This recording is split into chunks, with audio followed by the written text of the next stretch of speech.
Lock in, lock in, lock in. The fam. Oh boy, I am ready. I am so ready that you wouldn't even believe, my fam. Just you two. Let us get everybody in the house.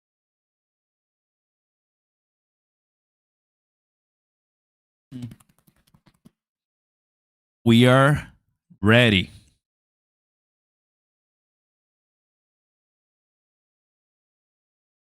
About to be 1 p.m.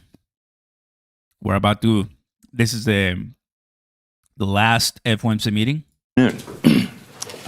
My colleagues and I remain squarely focused on achieving our dual mandate goals of maximum employment and stable prices for the benefit of the American people. Although some important federal government data have been delayed due to the shutdown, the public and private sector data that have remained available suggest that the outlook for employment and inflation has not changed much since our meeting in September. Conditions in the labor market appear to be gradually cooling, and inflation remains somewhat elevated. In support of our goals and in light of the balance of risks to employment and inflation, today the Federal Open Market Committee decided to lower our policy interest rate by a 0.25 percentage point. We also decided to conclude the reduction of our aggregate securities holdings as of December 1. I will have more to say about monetary policy after briefly reviewing economic developments. Available indicators suggest that economic activity has been expanding at a moderate pace. GDP rose at a 1.6% pace in the first half of the year, down from 2.4% last year. Data available prior to the shutdown show that growth in This is the last FOMC meeting, just playing it so we get a reset as to what happened, because we got a cut last FOMC, but the guy was hawkish with the December cut. Do remember that in this FOMC meeting, he said there will not be, as of that date, a cut. We went to 80% pause for days, and everybody was already fighting because it was bad. It all changed so fast. Now we are at 97% cut. So just want to make sure that you understand things change fast, and this is where he says that. Economic activity may be on a somewhat firmer trajectory than expected, primarily reflecting stronger consumer spending. Business investment in equipment and intangibles has continued to expand, while activity in the housing sector remains weak. We got 15 minutes to go for the decision, 15 minutes to go. It comes at 1 p.m. East, so it's about to be. Yes, right? Yes. 2.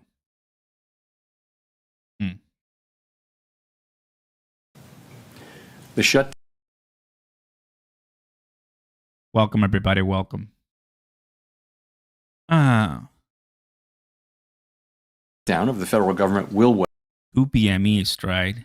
Ha. Thank you. Thank you. weigh on economic activity while it persists, but these effects should reverse after the shutdown Not 1 p.m., ends. 2 p.m. That's what I was like. I was thinking, wait. Yeah. Welcome, everybody. How you doing? And welcome back. 11:46, about to be 12 p.m. Central Time, 1 p.m. East soon. In a few more hours, we're going to be hearing from Jerome Powell. Today, we have the president speaking too at 2 p.m. East, right? So it's going to be pretty nice to see the latest as far as what's going on. Price of XRP and price of BTC, holding the line pretty well. So there you have it. Another announcement coming in. Dude, things are going to be changing pretty fast, that I can tell you. In the labor market, the unemployment rate remained relatively low through August. Job gains have slowed significantly since earlier in the year. A good part of the slowing likely reflects a decline in the growth of the labor force due to lower immigration and labor force participation, though labor demand has clearly softened as well. Although official employment data for September are delayed, available evidence suggests that both layoffs and hiring remain low, and that both households' perceptions of job availability and firms' perceptions of hiring difficulty continue to decline. In this less dynamic and somewhat softer labor market, the downside risks to employment appear to have risen in recent months. Inflation has eased significantly from its highs in mid-2022, but remains somewhat elevated relative to our 2% longer-run goal. Estimates based on the Consumer Price Index suggest that total PCE prices rose 2.8% over the 12 months ending in September, and that, excluding the volatile food and energy categories, core PCE prices rose 2.8% as well. These readings are higher than earlier in the year as inflation for goods has picked up. In contrast, disinflation appears to be continuing for services. Near-term measures of inflation expectations have moved up on balance over the course of this year on news about tariffs, as reflected in both market and survey-based measures. Beyond the next year or two or so, however, most measures of longer-term expectations remain consistent with our 2% inflation goal. Our monetary policy actions are guided by our dual mandate to promote maximum employment and stable prices for the American people. At today's meeting, the committee decided to lower the target range for the federal funds rate by a quarter percentage point to 3.75% to 4%. Higher tariffs are pushing up prices in some categories of goods, resulting in higher overall inflation.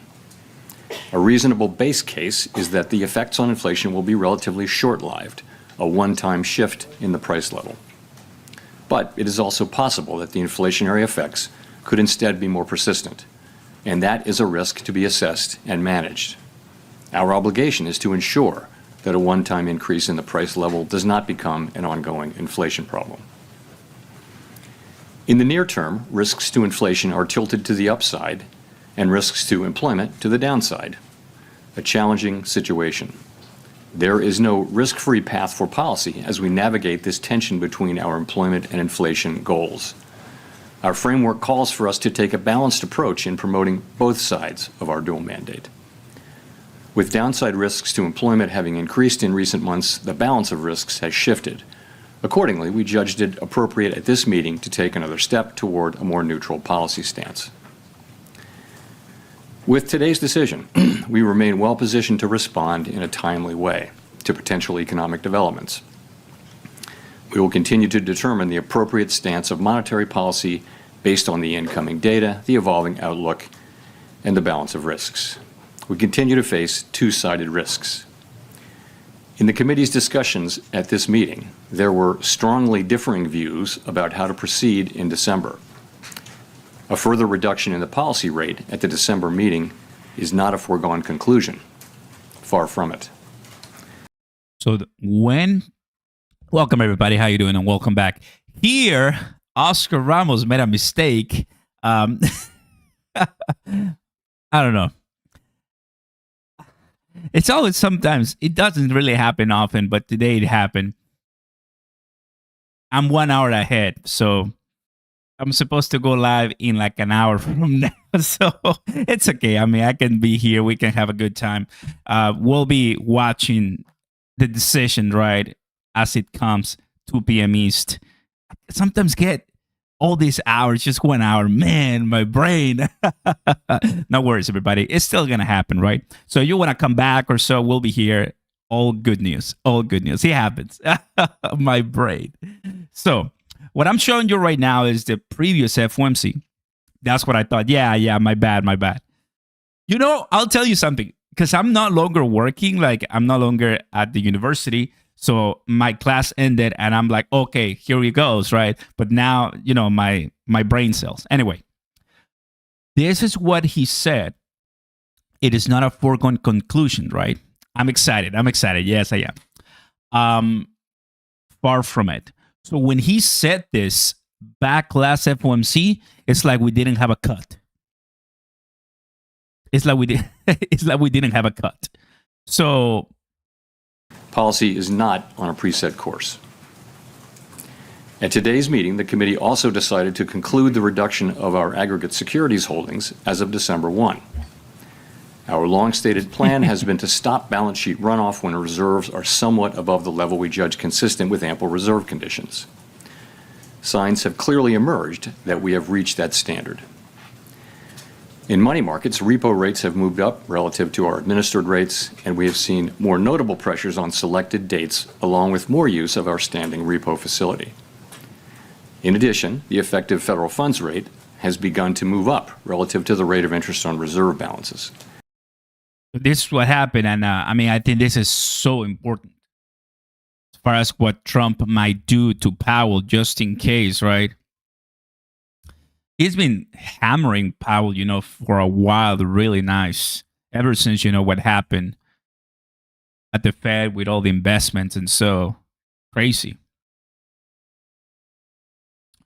We're going to have a new chair announced early 2026. It was supposed to come sometime in December 2025. Calling to cut rates, even, Jamie Dimon from Chase reduced rates, so there's pressure to cut right now. This is will be our new Fed chair, Kevin Hassett. Now, if it's someone else, the market will take it possibly hawkish, because this is a pro-Trump guy all the way. Today, it's going to be a 25, knowing that is Powell, the one who is doing this, right? Who is the chair. But Kevin Hassett is the one that you have to be watching very, very closely. And I think it's going to be okay. Bullish for the market, 100%, because he said he sees ample room to cut. Ample room to cut. Check this out. You're going to pick a new Fed chair soon. Is it a litmus? Let's listen to this. You're going to pick a new Fed chair soon. Is it a litmus test that the new chair lower interest rates immediately? Yes. Well, this guy should too, but I think he's a combination of not a smart person and doesn't like Trump. But so the you've reason he spoken doesn't with your like potential. Trump, well, the reason he doesn't like Trump is because I hit him hard because he's doing a bad job. So you've talked to your potential candidates. We're fighting through interest rates. Look, he's a negative, but this country is doing so well. Again, we have $18 trillion being invested. Car companies are moving back that left us years ago. AI is coming in at levels never seen before. Factories are opening up all over the country. $18 trillion of investment in the United States. Again, with Biden, we would have lost $10 trillion, okay? 18, that's a record. You know who has the second record? China. China had $2 trillion. That's a lot, $2 trillion. We have $18 trillion. And that ultimately, you know what it reduces itself to? Jobs. You can have jobs like you've never seen in the United States. Yes. The new chair lower interest rates immediately. Whoever, guys, let me tell you something. The new chair will, I think, at minimum, the new chair has to cut 1 full point. 1 full point. Now, I want to go back to the pandemic levels because we haven't seen a full point cut, 100 basis point in the last 5 years. This guy hiked 1 full point when he was going back to QT. I remember. They were like 1 full point, 1 full point. He was just hiking, right? Very, very quickly right after the pandemic to offset inflation, like you needed to calm it down, cool down the economy. But we haven't seen a 100 basis point cut in so long. And all I'm thinking is, dude, if Kevin Hassett is the guy, and sometime in 2026, we get 100,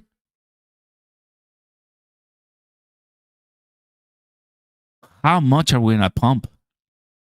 what is the effect going to be? I mean, how drastic and violent? Because I haven't seen a 100, and I think it might just start with 100.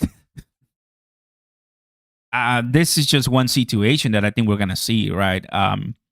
We might witness it. And if we do, 100 basis point cut, Clarity Act, more ETFs, 2,000 tariff check, and a bunch of economic things that Trump is planning for next year.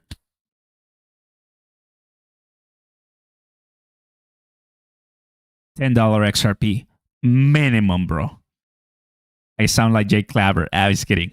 Shout out to the guy. $10, bro. I mean, are you following me right now? Are you listening to me right now, everybody?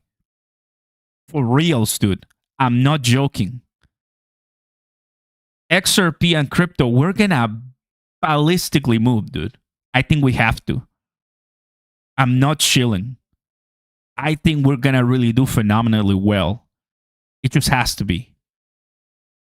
I'm just trying to stick to the facts, right?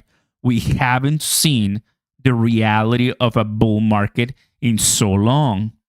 Now with institutions and with a much better chair, like you, Oscar, but XRP won't go above $4. Hey, I appreciate the comment. I disagree with that 100%. But I think we're going to be passing $4, buddy. No questions asked. We just need the right people, you know. We just need the right people.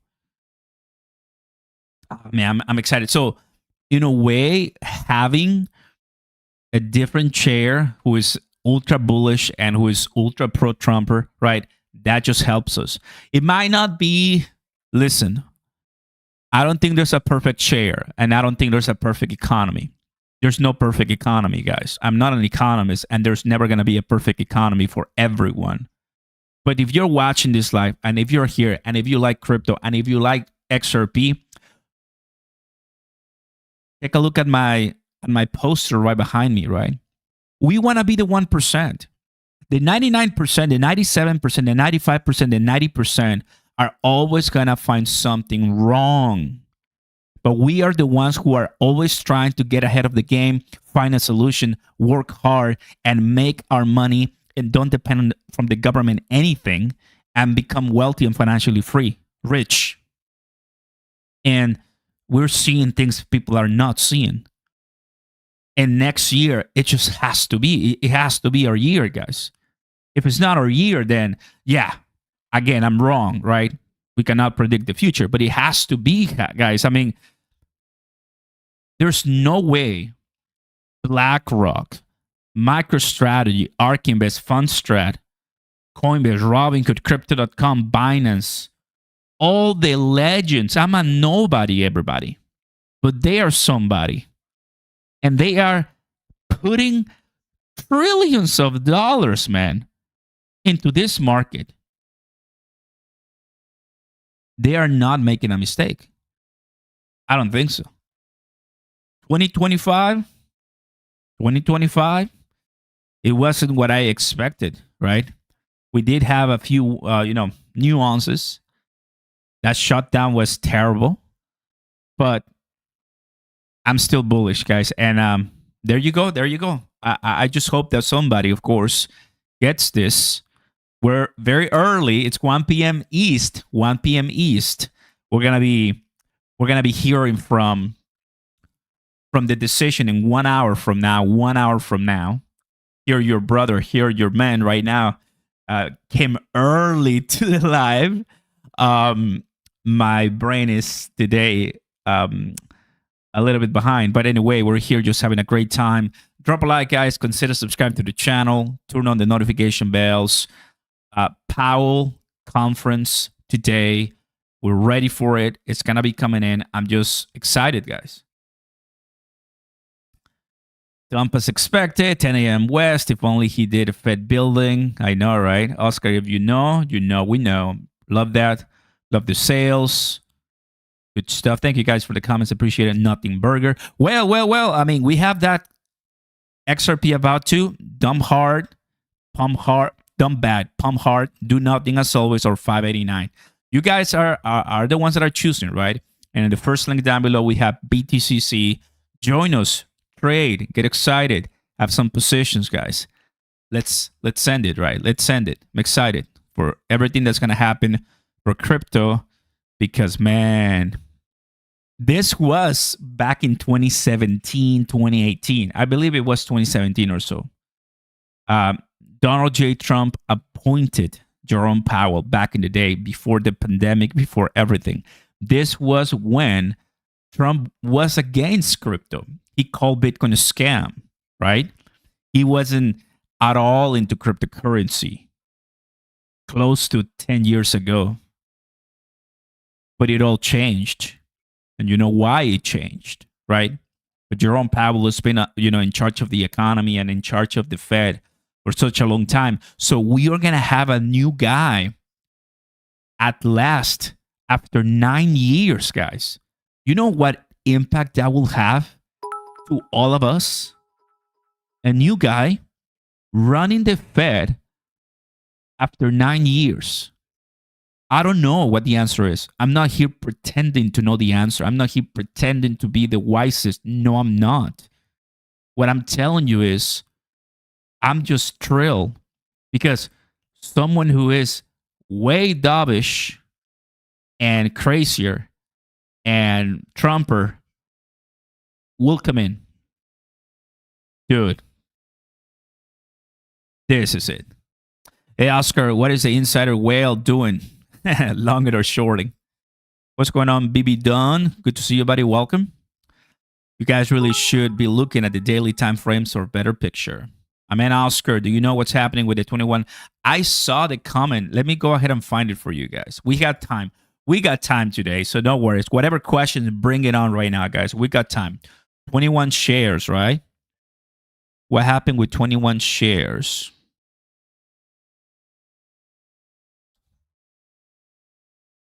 Believe in something. Oh, boy. Look at this. XRP Army, are you ready? Believe in something. Oh, this is good. This is good. Everybody's like, wait, what? Let's do this.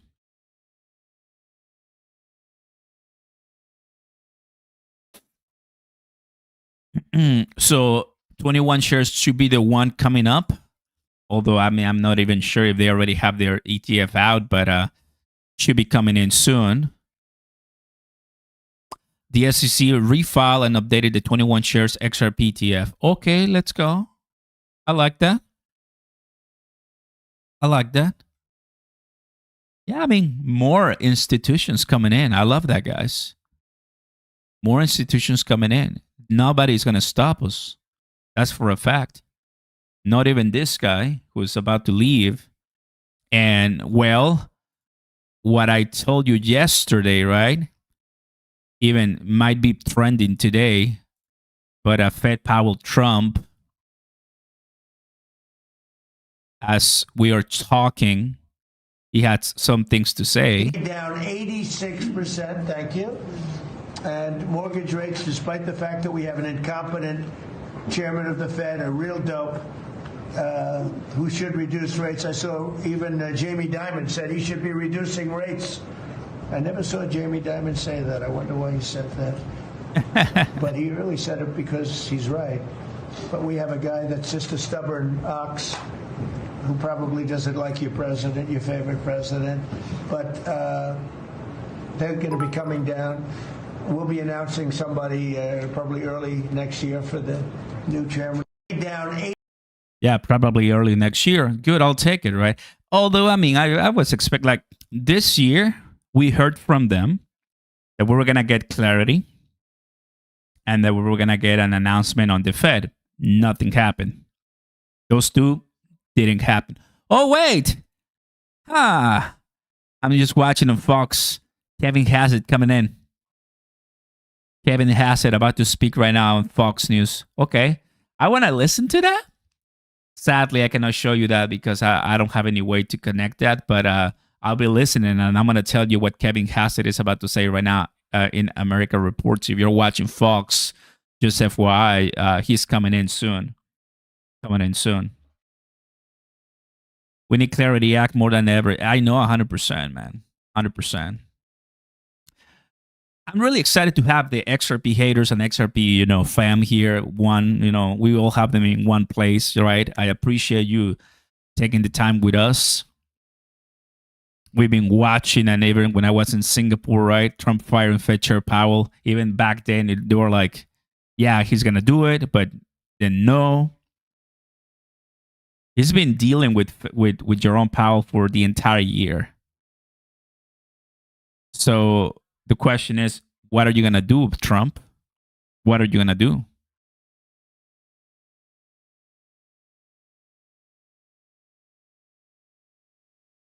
I love and hate XRP. Some people are saying. This is it, right? Trump will start interviewing finalists for the next Fed chair this week. Trump and Bessent are expected to hold at least one interview next week, but before announcing the final decision in early January.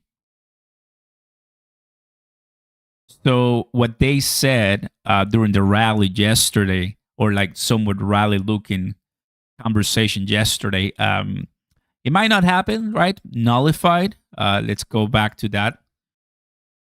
Fed nullified. Hopefully I'm spelling that right. Yeah, here it is. We have a lousy Fed chair.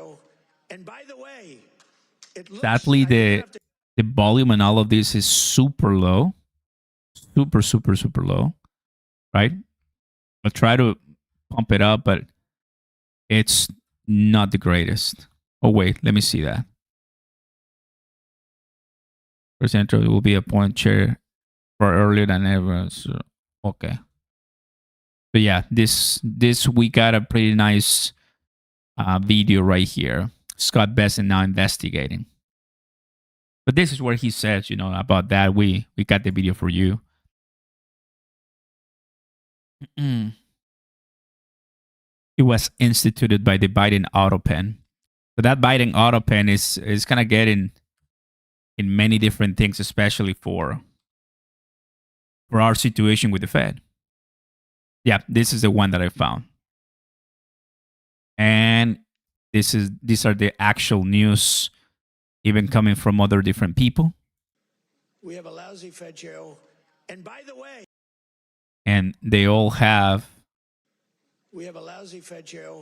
And by the way, yeah, none of them have a really great sound. I hear that the auto. Oh, this is the best one I found. Let's go. I hear that the auto pen may have signed those commissions. If they signed those commissions, now maybe I'm wrong, but we're going to check. Have you checked that? Are you hearing it? Who signed it? Did he sign it or did the auto pen sign it? I'm hearing the auto. You can't use the auto pen unless it's very strongly authorized, unless you show you know what the hell you're doing, which is impossible of him to show. So, I don't know. I think it's something we have to look into. You put people there that are not authorized to be there. I know I signed Chris Wright. I signed everything, but I signed Chris Wright. If I gave you an auto pen, they could throw you the hell out of here, Chris. The difference is they would do it, We try and be too nice. No, would you check that, Scott, okay? Because I'm hearing that the auto pen could have signed maybe all four, but maybe a couple of them. We'll take two. I hear that the auto pen. We'll take two. Man, this guy is funny. It's just the way it is. Just the way it is, right? Now, I mean, I don't even know how to take this one other than it might just be theatrics, a circus, just whatever is next. But could it also be an investigation that it actually results in Jerome Powell's appointment nullified? Who knows? But if this happens, it will just change so many things, and it will get really ugly in Washington, D.C. I just don't know, right? So we'll just have to wait. But when the president is expected to speak about the economy yesterday in Pennsylvania, right? And we get that, and not today is it's the Fed. And guess what? Oh yes, we're gonna get a question. We have to get a question. Someone is gonna be brave enough to say, "Hey, Jerome, did you hear what he said yesterday in Pennsylvania?" And he's gonna just go right after, like, skip it. He's gonna be like, "I don't comment on things like that, whatever." So today's FOMC press briefing is gonna be so good. You have to stay with us. Okay, let's take a look at some of the comments. You guys are seeing the comments on the screen. Thank you once again for being here. We're early, but now we're getting closer to the decision. So stay with us. Drop a like. Whatever question you have, we have amazing moderators and people that know a lot about XRP. We have lovers, we have haters, we have everybody. Just be respectful, and that's it. You know, that's it. It's all we ask. Be respectful. Come on. Okay, Oscar, order your food. You guys like me. I always eat, right, when I'm watching stuff like this. No, but I feel good. I already ate some steak. Ripple, will an Apple or Tesla size company? Imagine, dude. Imagine. Yeah, it's going to be good. What is that? XRP will hit $10,000. You're very dumb if you believe otherwise. Market cap is irrelevant. Utility drives the price, not buying and selling. Okay, very good. If you believe XRP will hit $10,000, man, that's incredible. And I want that to happen for sure. Well, why am I gonna, you know, I'm thankful that the people are so bullish in XRP, because we have a good position in XRP, and if we get to do maybe 1% of $10,000, that's not bad, right? 10% of 10,000, I mean, whatever it is, right? We wanna stay here legit, holding the line. And a big thanks to Chipper. Thanks, Chipper, for the kind donation. We got 5 new members. Welcome aboard, guys. Very happy to see you. You can now use all the emojis. You can now use all those great emojis that we have.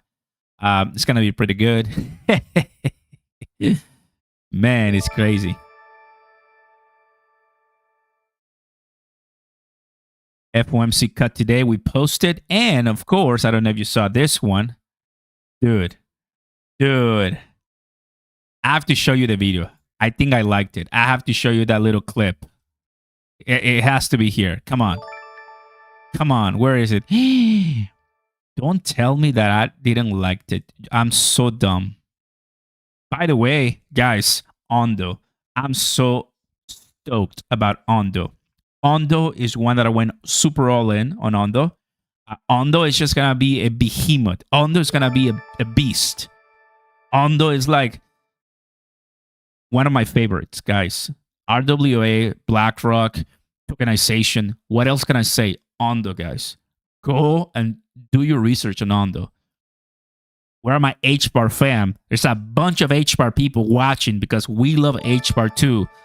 You can tell that we like XRP a lot. But there's some great technologies that are going to be breaking all barriers, and we should be early for that. HBAR, I love HBAR. It's just what a beauty, too. What a beauty. I'm going to see all there you go. Hail HBAR, of course. We got Stuart, Ripple, a chief legal officer, coming in. We all know someone who's curious about crypto, but unsure where to begin. They're just trying. I mean, they're going to get a lot of people. They're going to get a lot of people coming to crypto, guys. And I'm talking to some friends, but sometimes they don't want to come in. What is this? More XRP utility, Uphold, built with the community in mind. Oh, let's listen to this. We have a big XRP community. We see them every year at XRP conferences. I'm on the same plane with a lot of them. You know, we get a lot of good feedback. We talk to our customers regularly. They tell us all the time, how do I earn more XRP? How do I earn on my XRP? And then products. How do I get some sort of staking-like yield on the XRP I hold? And where's your debit card? So we hear that on a regular basis from all of our friends in the community. So on the first side, on the debit card, so we did relaunch the debit card, and we are offering up to 6% back. So it's a better reward than you will find in the 6% market. It's on back. all the spending, so it's not on any sort of complicated category scheme. So you can use Wow. the card everyday spending. You can spend your crypto, you can spend your fiat, you can spend stable coins and earn the up to 6% back. Dude, I'm getting 2, 3, 1, 4% from Gemini. How many people from here use Uphold?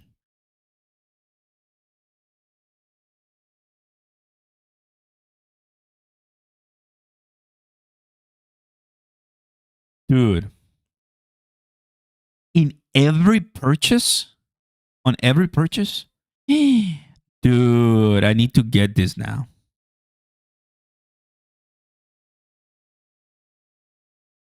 I haven't, just zero interest, zero waiting. Okay, I'm gonna try it. I'm gonna try it. I got Gemini. I use Gemini. I've had so far like $80 in rewards, $80. But 6%? Okay, I'll try it. Sure, I'll try it. I mean, I know about Uphold. I know very well about Uphold. But I've always been cautious. You know, I gotta be cautious. I don't want to just go all in on something I don't know for sure much. But yeah, I'm gonna try it. Why not? 6% back? I'll do it. I'll do it. I'll do it, right? And I'll tell you how my experience went, everybody. More Gen Z owns crypto than stock. So I think we just need to make sure that, this is where it's going. They're digital first. Blockchain can solve that for them, and we can help people get in the game. Yeah, I think y'all are way ahead. Is there anybody else out there in the market doing something similar that you guys have seen? Because I haven't. I haven't seen anybody else that's being quite as innovative as you guys. I think people are trying, right? I think Yeah. everybody is looking at how to serve this market. I think if you don't have a close relationship with the community, just like, Uphold an XRP, right? Never delisted. We talk with our XRP holders on a regular basis. There was this conversation, right? Jake and Uphold CMO. That's nice. The community is here. We love that, right? We love that. Community is here, and we want that to happen. Oh, man, that's a funny video right there.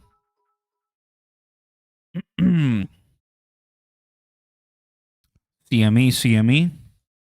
I saw 90%. We got 90% chance of a cut for December the 10th. Everybody, the last FOMC day happening. We got so many FOMC events starting the year all the way passing till September to get a cut. Some of us were like, dude, it's been 9 months. What else do you want from us? 9 months. Well, we got it. Once again, thank you, Chipper, for being here. TJ, I see you guys at all the new members right now here. Awesome. Yeah, we're going to get a cut.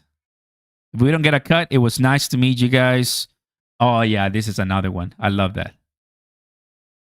Daddy's coming to town. Dude, please let not this stop. I just love this so much. Ahead of the FOMC. Here it comes, guys. Here it comes. Here it comes.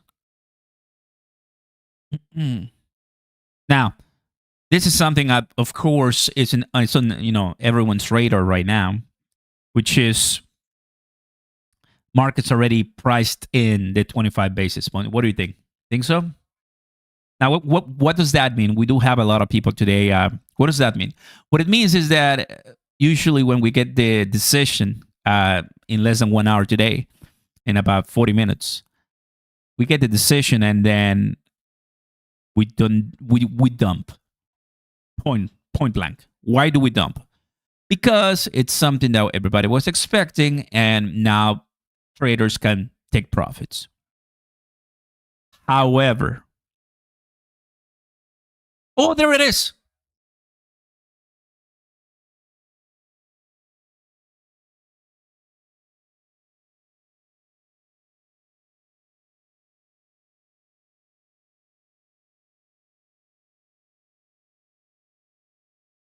is like 25 basis points.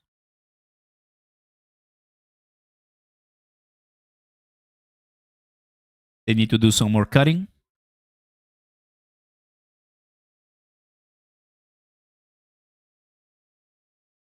Back in the 90s, the Fed chair allowed interest to be low.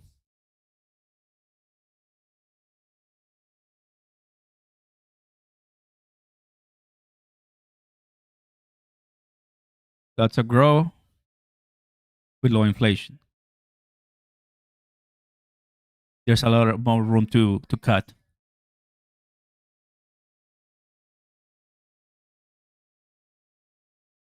How much would you cut?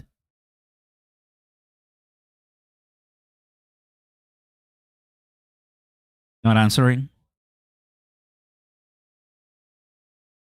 25 basis point today, maybe from Powell.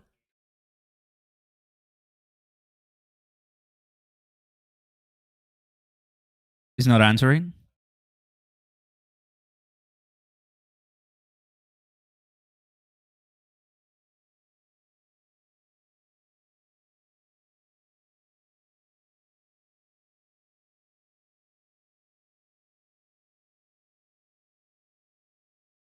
Crazy retail numbers out there.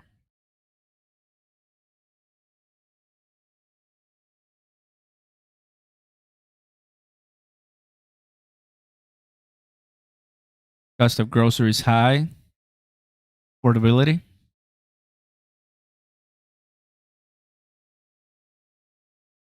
Gas prices down. Record holiday travel. Consumer spending good.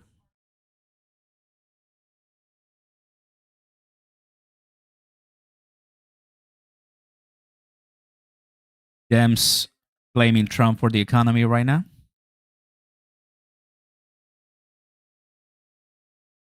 So she was basically asking, like she asked him, right? If you were the, if you were the Fed, would you cut, and how much would you cut? And he obviously didn't answer that. So the person that you're seeing now back on the screen is the one that might be our new Fed chair, and it will change. Like I've already explained, for the last couple of minutes, it will change a lot of things. Top White House econ advisor has it on Trump economy. Now, do remember that stock market is thriving. The stock market is doing really well under Powell, dude. What will that imply if we go to someone that's even more bullish, dovish, keeping interest rates low, mobilizing the economy, printing, QE comes, dude? Like, can you believe it? We got Clarity Act 2. We got more ETFs, and then we maybe have BlackRock coming in and saying, you know what? Why don't we have an XRP ETF? Dude, like, unbelievable. Oscar, you're a shiller. No, I'm not a shiller, dude. I'm just telling you the facts, bro. I mean, I'm just literally just speaking the facts right now. We haven't seen the level of enthusiasm and optimism for a while, and I think just makes sense to be bullish right now. How many people said, Oscar, we're going into a bear market? What? You remember what happened about a month ago? Everybody was so panicking about, oh, it's a bear market, it's a bear market. So, are you joking? I never said it. I've always said, guys, we are not in a bear market, guys. We are just delayed. We're just boring right now. But this is not a bear market. We're not going to crash. We're not. So don't forget that. Don't forget that. Maybe a few things here.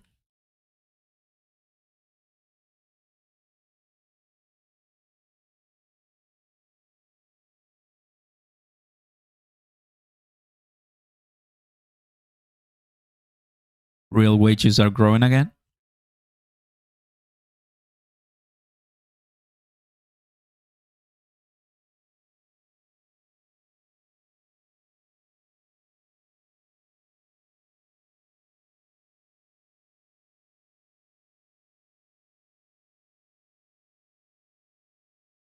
Basically, a cakewalk interview.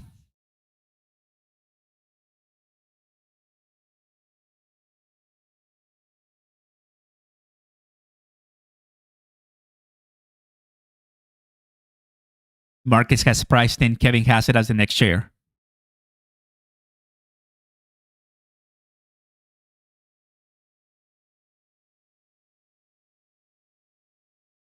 President's going to make a decision in a week or two. Waller.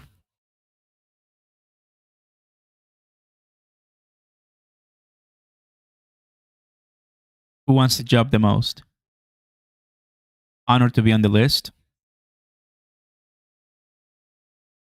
Nothing but good choices. He doesn't have a hard choice. Kevin Hassett joining us, and so basically saying like the market has already priced in the decision that Kevin Hassett will be the next Fed chair.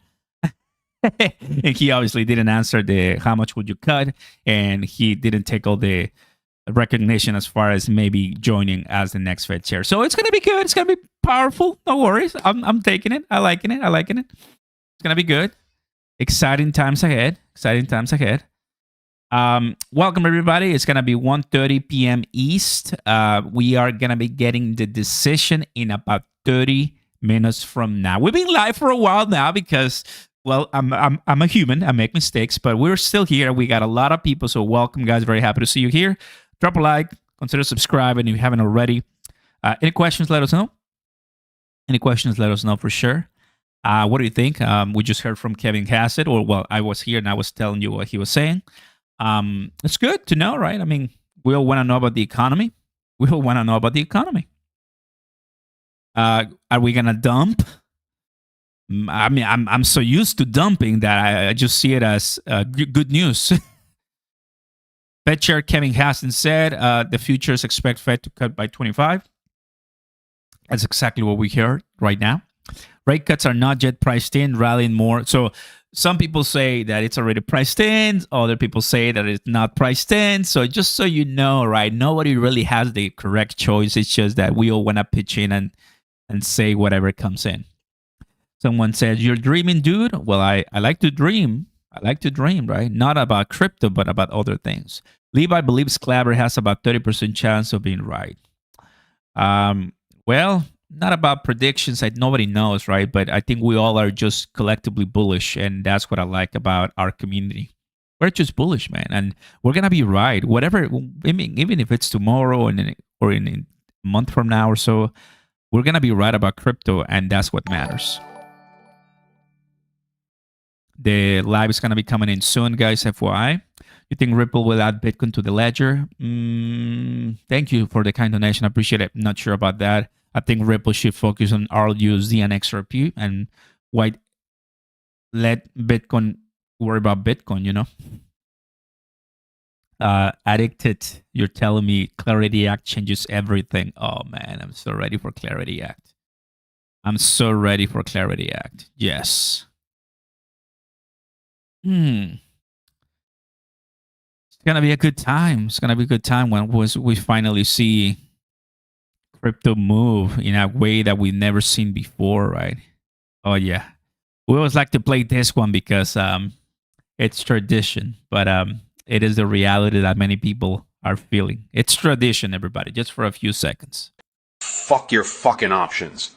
Fuck your fucking 0D. Well, and it goes. It's just, yeah, some people are really up to there, you know, when it comes to Fed chair. Now, this is another good one. Full interview with Tom Lee, because it's a super cycle coming in. Oh man, this is so good. We spoke about his experience in emerging technologies, the crypto super cycle, and more. So I'm gonna like this one. Super cycle. I want to get to that one very, very quickly. We're gonna be why Ethereum, why perma bull market makes you more money. First 100x trade, and then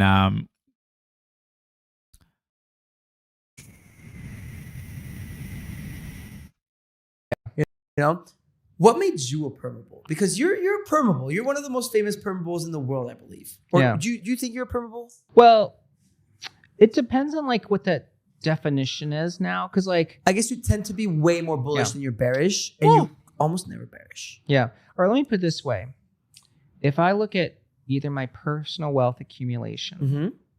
or my career arc or my clients, you know, and in my 11 years, I've made some people phenomenally wealthy, you know, like private jet wealthy, Mhm. our clients.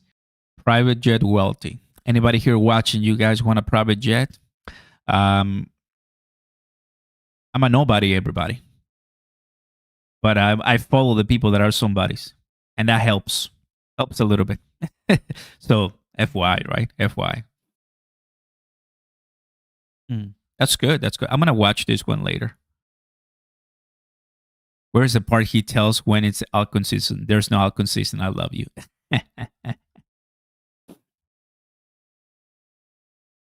Yeah, it's the good mentality. What's up, Ghost? Good to see you, buddy. Welcome. Good to see you, buddy. Welcome. Just rent it out for $14,000. Oh, super mega copyright. I love it. They always put some music there. I love it.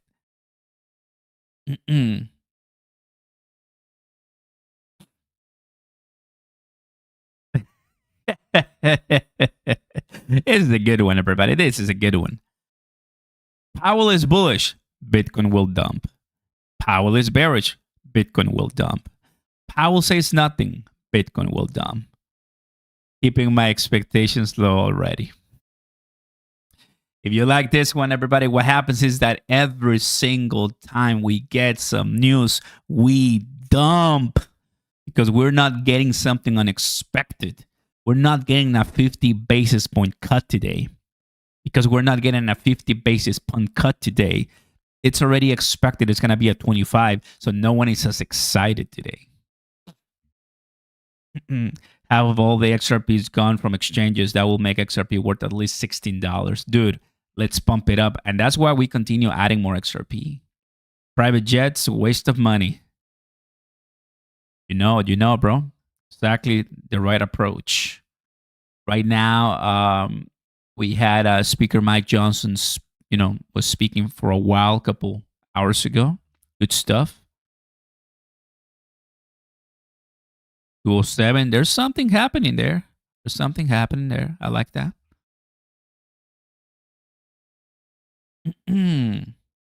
Yeah, less than 30 minutes to finally get the decision. Good. We're almost getting there. That's really nice.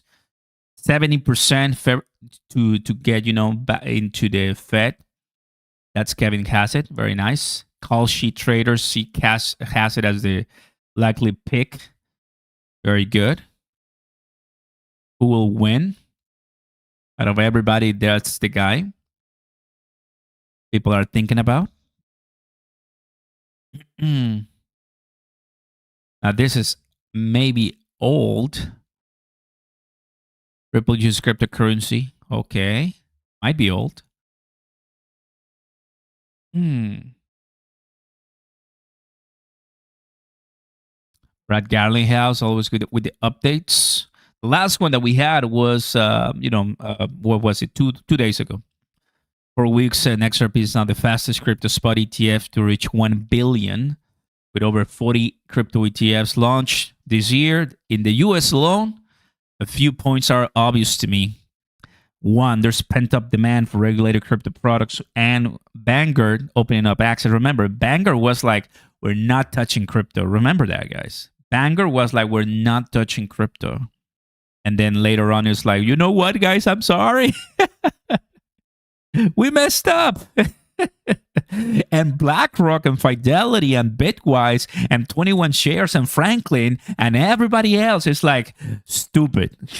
Thanks for making money. I mean, they just got a really nice head start. Because Vanguard, of course, there's so many people there who are ready, right, to top BlackRock, right? So Vanguard is going to help a lot of people make money too.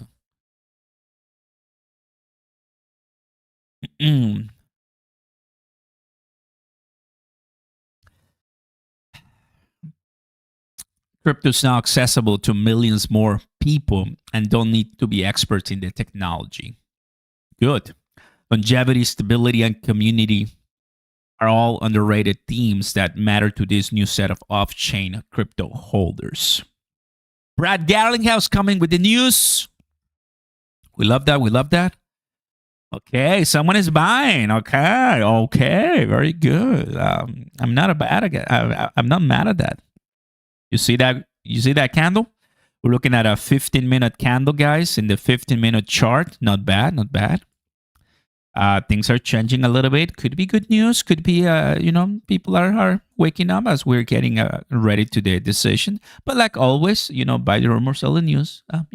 Nothing to be very much surprised to. But hey, we'll always keep an eye. We'll always keep an eye. Why not? The new laptop, dude. I'm barely getting the hang of it. I mean, it's so powerful. I don't know, right? How to you guys? I mean, some of you.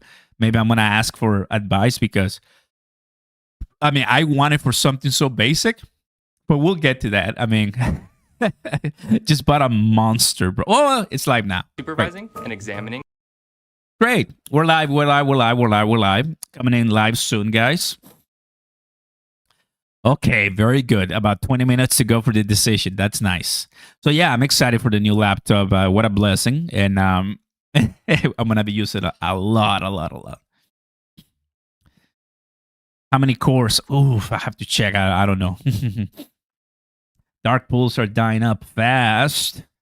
You need to have all the answers that says pump and then dump in your pool. Okay, so we got the video up and running, guys, for the Fed. Jerome Powell right now is preparing a little speech saying the following. Dear Americans, we're going all in on XRP. Pump it up. If he says that, guys, what should I do? Let's just all in, sell everything, all in, sell the house, sell the cars, just all in XRP immediately. That's it. I mean, we can just travel to $5 in one day. He says that. That's the power a Fetcher has. He will never say something like that, of course. If he says that, you should cut off. Oh my goodness, no, bro. I mean, imagine, bro. No. We would never hear words from. It will come to a point that a president and a Fetcher will get to know a lot of crypto, but we're not there yet. So you want to buy crypto and digital assets when the Fetcher starts speaking about Bitcoin and some other digital assets, and when the president comes out every now and then and says, "Hey guys, have you checked Cardano? Have you checked Ethereum? How's it doing today?" Instead of saying, "Have you checked the stock market?" We're not there yet, guys. Donald Trump, he served well. He's old. He's gonna leave. He's doing. He had a good time, right? He's already there. For the new generations, right? For Vance or Rubio or whoever is gonna win. It's for them, to come in and say, crypto is here to stay, right? I'm so excited. Never say never. I put 5,000 in this morning. Get ready to hit and run. Yeah, make your money. Make your money for sure. How's the rug doing? It's right there, bro. It's already, used. I like it. I always see it. My XRP rugs, right? You guys have the link. Get 5%, You put Oscar Ramos YouTube. Someone says there will never be a 50 basis point cut. This is sad. Hey, man, we just heard from Kevin Hassett, right? And it's going to be okay. It's going to be okay. So don't worry. It's going to be okay. You get a taco. I like a taco right now, to be honest with you. I like taco. Fajitas, steak, even chicken with a nice avocado sauce or pico. I'll put some sour cream too, some cheese. I think I'm describing a Chipotle burrito. I like Chipotle a lot. It's so good.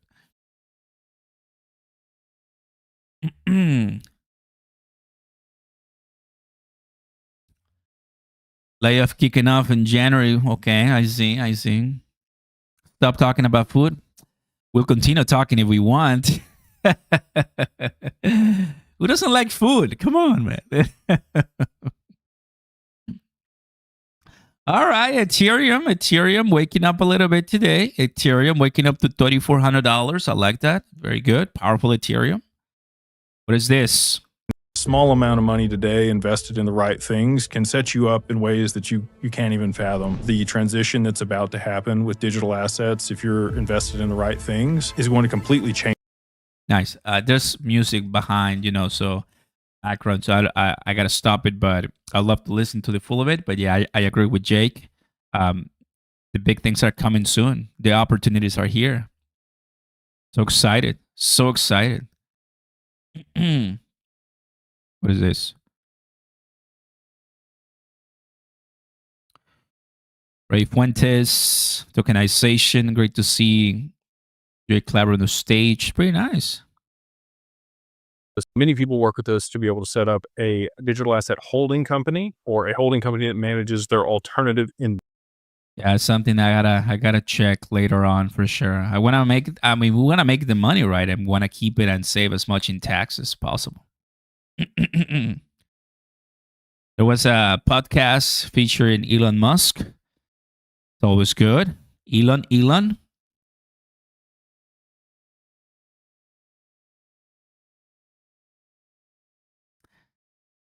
We talk. Thank you, Planets. Good to see you, brother. And welcome, Planets. I see that. Really good. Right cut will be a nothing burger. Hey, man. It's okay, bro. I mean, 3 cuts in 2025. Not enough, but I'll take it. It's easier not to sell homes, right? It's easier to buy homes now. So, I mean, give or take, it's helping a lot of people move the economy. And plus, QE hasn't started. Quantitative easing hasn't started, everybody. So, yeah. About 15 minutes to go. We got a poll right now. What do you think is going to happen with the price? Because of what's about to happen. Dump, pump, nothing, or 589. Drop a like, everybody. Consider subscribing to the channel and turn on the notification bells. We're going to get a lot of people soon. And I was ready and excited because there's always some unexpected news coming up. And we live for that. We live for that, man. For the unexpected. We live for that. Ooh. Caroline. We are doing a limited pilot program that has important guardrails that are in place because we've seen with the events that have happened on offshore exchanges that it's more important than ever that Americans deserve safe U.S. markets under U.S. regulations. So what we've done to structure this pilot program is that if you are using a CFTC broker, which is what are our Futures Commission merchants, those are registered by us, those are overseen by us and the National Futures Association, which is like FINRA, you will be able to use Bitcoin, Ether, and USDC to collateralize contracts that are denominated in those Bitcoin, Ether, or USDC. And it's basically in-kind collateral, so that's very limited in what you can do. You can't use it instead of cash, for example, but you can use it to collateralize those in-kind contracts. And then we are putting into place enhanced just to be monitoring. clarified, it's in-kind, so Bitcoin for Bitcoin, or could it be Bitcoin for Ethereum? Bitcoin for Bitcoin. So if you're going to settle in Bitcoin, it's denominated in Bitcoin, you can collateralize it with Bitcoin because it's the same way risk. Nice. Everybody, there's a lot more things going on. Maybe the most important thing that we did for this community, we reject regulators and we fired Gary Gensler, and we're going to fire everybody like him.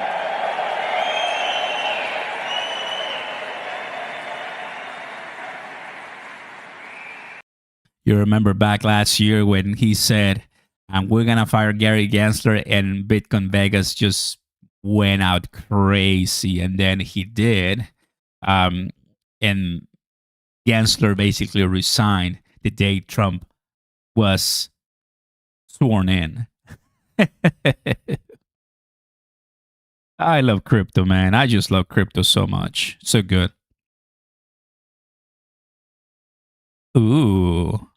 President Trump has closed the border. 2 million people have gone home. Yeah, Michael Jackson, you're going to copyright me. But I love it. I mean, it's going to be good. Every time Fundstrat speaks, I'm reminded why conviction matters more than noise. We're going to make a lot of money, everybody. I think so. I mean, if I'm wrong, so be it. We all know the consequences of taking risk. Sometimes you're wrong and we lose, and we get up, we shake it off, and we try again because that's life. We don't blame anybody else. Look in the mirror and we're like, let's try again. This time it's going to work. Don't ever give up. But you only need one. You only need one time once to be right, and you made it. You made it big time. And it just looks like we're gonna make it big time this 2026. If we're wrong, we can find a cool comp overpass to leave. Oh man, Oscar, you should have already made massive amounts. Where were you when XRP was 5 cents, bro? I wasn't here when it was 5 cents. So yeah, it is what it is. You know, we live and we learn, right? The cheapest I bought XRP was roughly like 49 cents or so. 40. It wasn't the 40 cents. That was the cheapest I bought XRP. So yeah, tell me in the comments if you totally blew me out of the water, if you totally bought much cheaper XRP, because I think it's many of you. But I think 40 something cents, it's okay. I mean, I like it. I like it. We did good. We did good. 55 cents, 49 cents. Yeah, I think 49 cents is not bad. Come on. I mean, 40 cents is not bad, right? We live, we learn, we crash, we burn. My man. Excited, guys. We have a good day coming up. And 10 minutes to go. Ooh, so excited. Most XRP YouTubers got into 30 or 50, and that's me. That's including me, and I'm okay with that, man. I'm okay. I'm not a perfect human. I'm not a Superman. I'm not, the great Brad Garlinghouse or David Schwartz, and that's okay. I mean, I'm just real. We're going to be okay. God willing, we're going to be okay. Some of us have an average price of 263. It's okay, man. I mean, it's just what happens, We have loaded a massive at 5 to 17 cents, but 40 cents to 50, solid. Thank you. 302 was the cheapest. I bought XRP. Kudos to you, man. That's nice. Under $2 isn't bad. Let's go. Just remember, everybody, just go ahead and do a quick search. XRP price prediction. You might not see many videos of me, right? But you're going to see a lot of them saying $10,000, $5,000, $1,000, $100. So you're fine. The FOMO is there. Like the hype is there. Like we're going to be okay, basically. We're going to be okay. There's a lot of people that are just excited and ready for what's to come. You could have been like me. I got scared and sold all my XRP 6 months to a year into the lawsuit. Didn't get back. Ooh. Jerry. I see you, man. I see you. I remember you're probably going to be crying in the future because you did not accumulate enough financial advice. Gonna be fine. A lot saying 5 to 7, 42. Now, if for some miraculous reason we don't get at 25, I don't know what I'm going to do. I don't know what I'm going to do. But it has to be 25. But if for some miraculous reason we don't get at 25, well, guys, I'm not going to stop this live in hours. But because I think it's going to be 25, it's going to be another FOMC, right? But, man, I'll pay to either get a pause or a 50 right now because it's something that no one expects. No one expects.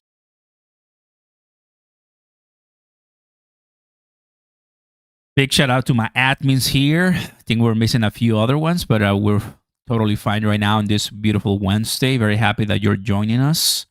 We got links down below if you're interested, of course, we got a 2,500 XRP giveaway competition. We've been giving XRP a lot. Big shout out to BTCC, my main exchange partner. They're phenomenal, and I invite you, if you have any problem, just let me know. Sign up with my link down below, start trading, start making some good money, taking some risk, not financial advice. And yeah, I'm excited for what's to come, guys. All the info is down there for you.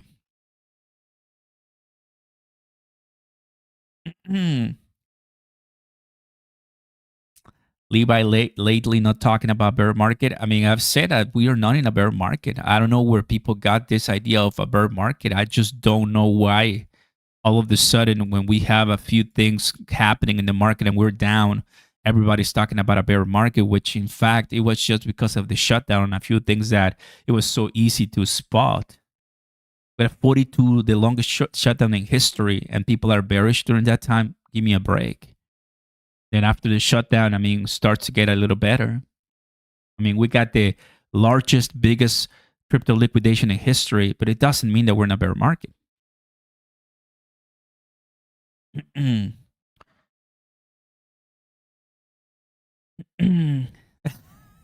Jay Clabber has more confidence in XRP hitting $100 than an OF model making back. You guys are phenomenal. So do you think Oscar $80,000 is in? Yes. I'm not gonna come here and be a politician today. Yes, 80,000 and $2 XRP, or under a little bit under $2 XRP. I think that's the bottom. That's it. It's over. Bottom, no lower. That's it. Everything I have, I'm buying spot and sometimes opening some trades. I don't see why we will go down anymore. Why will we go down right now? Yes, if there's a nuclear war, if Russia and Ukraine do something, if someone from NATO comes in, if Israel has a beef with another, yes, we're going to go down because that is macro. Yes, we're going to come down. But I just see good news and everything points in the right direction, in the incoming 2026 cycle. Daniels David House, good to see you, buddy. Welcome. Oh, we have Doggone. You're one of my moderators too. What was your name, Dog? Because I'm not sure about your username, but good to see you, bro. Welcome. JB, there you go, bro. I see you. This is how retail gets destroyed. Kimo. Oh, there you go. Thank you, Kimo. I remember you, bro. Very happy that you're here. It's been a while. Retail equal XRP has bottom at 2. I mean, anywhere around the 192 to 10 or so, I think it's the zone. It's not about a price. It's a zone. Remember, zones, right? It all happens. Zones. Just FYI. My man, you're among the few believe that eventually we'll see 88,000 bottom end. Every person in the planet must follow only Oscar. Well, super happy to have you, buddy. Welcome aboard. But 5 minutes to go. 5 minutes to go. A buffer zone, yeah, I mean, it's not about like a price. It's about, these are zones, right, that we have from 190 to $2 to 10. It's a zone that we're constantly rejecting, which is called support lines, basically.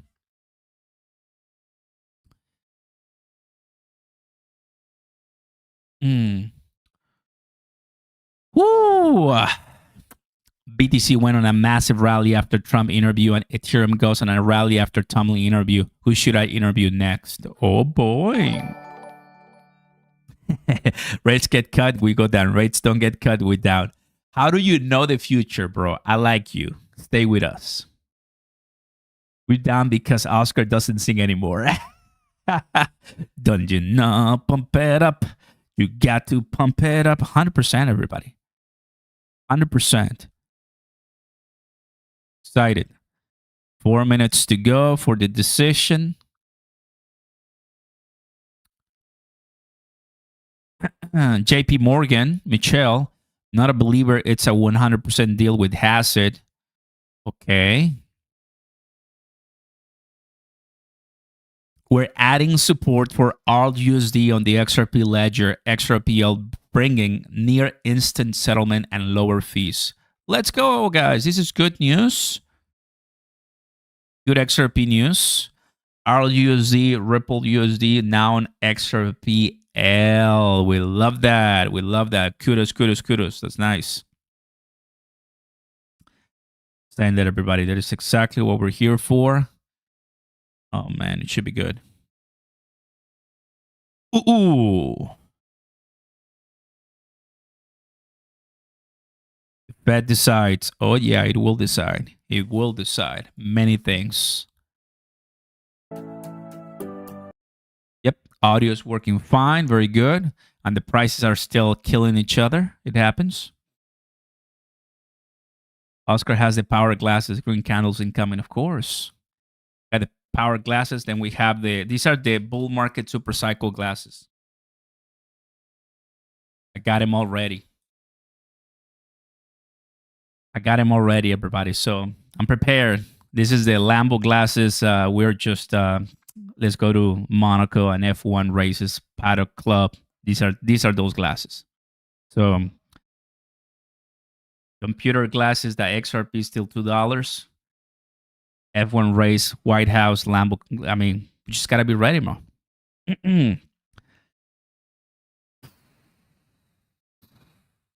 What is it? 2 minutes to go. Oh, yes. Oscar is wearing glasses. There's something dazzling going on. Okay, everybody. Lock in. FOMC. Cut. Hashtag FOMC. Very happy to see you all. We're about to witness the decision again. Let's go to latest. This is coming in very soon right now in about 1 minute or so. And, well, I'm excited because we're going to do well, guys. We're going to make a lot of money in 2026. And it all starts with today's decision. Might go down as we expect. Buy the rumor, sell the news. But whatever comes in, let's send it to the moon, guys. We're going to have a new chair. And gotta be Kevin Hassett. And if that's him, we're going to get cuts to the crazy. Taco, thanks so much for the donation, buddy. Appreciate it. 12.59, man. 12.59. We got the Lambo glasses. Come on. Give us a 25 basis point cut as we expect. 1 minute. We're getting it soon right now. You're going to see the price change very quickly. We're in the 15-minute chart right now. And it's 12.59 still. Go live, bro. I'm live. I'm live. All right. 23 seconds. We already got one.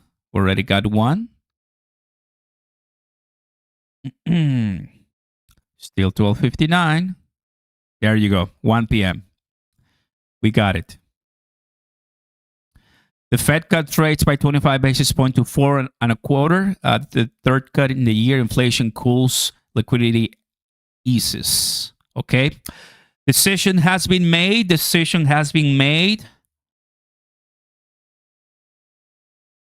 Cut already priced in.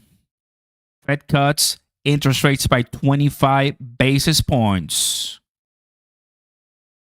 Breaking news. Don't you know, pump it up. You got to pump it up. And don't you know, pump it up. We got the cut, everybody. We got the cut. Well done. Well done. It's okay. I'll take it. I mean, whatever it is, it's another cut. And it's getting closer and closer. Very good. Federal Reserve interest rates by 25 basis points. There it is. 25. That's what I like to see. Good stuff. 30 minutes, sir. There it is. Fox is telling us right now.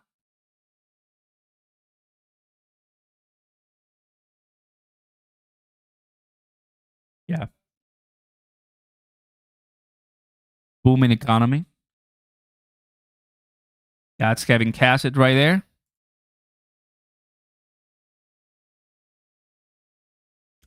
Very good. By the way, Trump is about to speak too, guys. Can you believe it? Trump is about to speak today.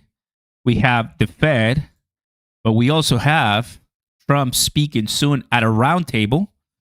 So let's go ahead and find that RSBN. Today we have a jam-packed. We're supposed to have a roundtable today. I'm not seeing anything from RSBN, which is weird. Maybe coming up soon, but I'll keep you in the know. I'll keep you in the know. Trump is supposed to be at 2 p.m. East, which right now is 2 p.m. East. Good stuff. There it is.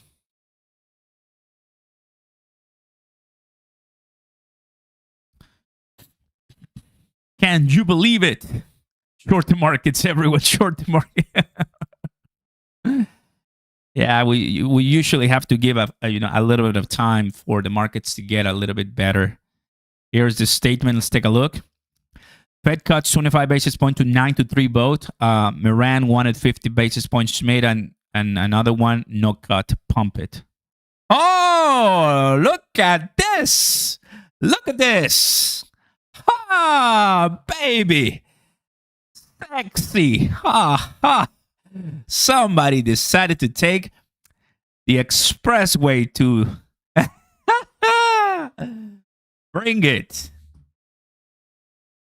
Okay. We got some stuff coming up right now. Available indicators suggest that the economic activity has been expanding at a moderate pace. Job gains have slowed this year, and unemployment rate has edged up through September. More recent indicators are consistent with these developments, and inflation has moved up since earlier this year and remains somewhat elevated. The committee seeks to achieve maximum employment and inflation rate of 2% over the long run, and uncertainty about the economic outlooks remains elevated. The committee is attentive to the risk to both sides of its dual mandate and judges that downside risk to employment rose in recent months. In support of its goals and in light of the shift in the balance of risk, the committee has decided to lower the target range of the federal funds rate by 1.25 percentage point, and in considering the extent of the timing of additional adjustments. So we got a cut of 25 basis points right now. Trump speaks at White House as Fed cuts rates so soon. Trump is about to speak soon right now too.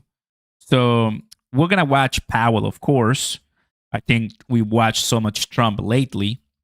They're not live yet, so it's still not live, as we can tell. But yeah, man, I'm just pumped and excited to what's happening. Immediately, these are liquidation chart. These are liquidation candles right now. Liquidation candles that for sure are going to show us the reality of this crypto market. That people are always willing and able to liquidate themselves. Very, very nice.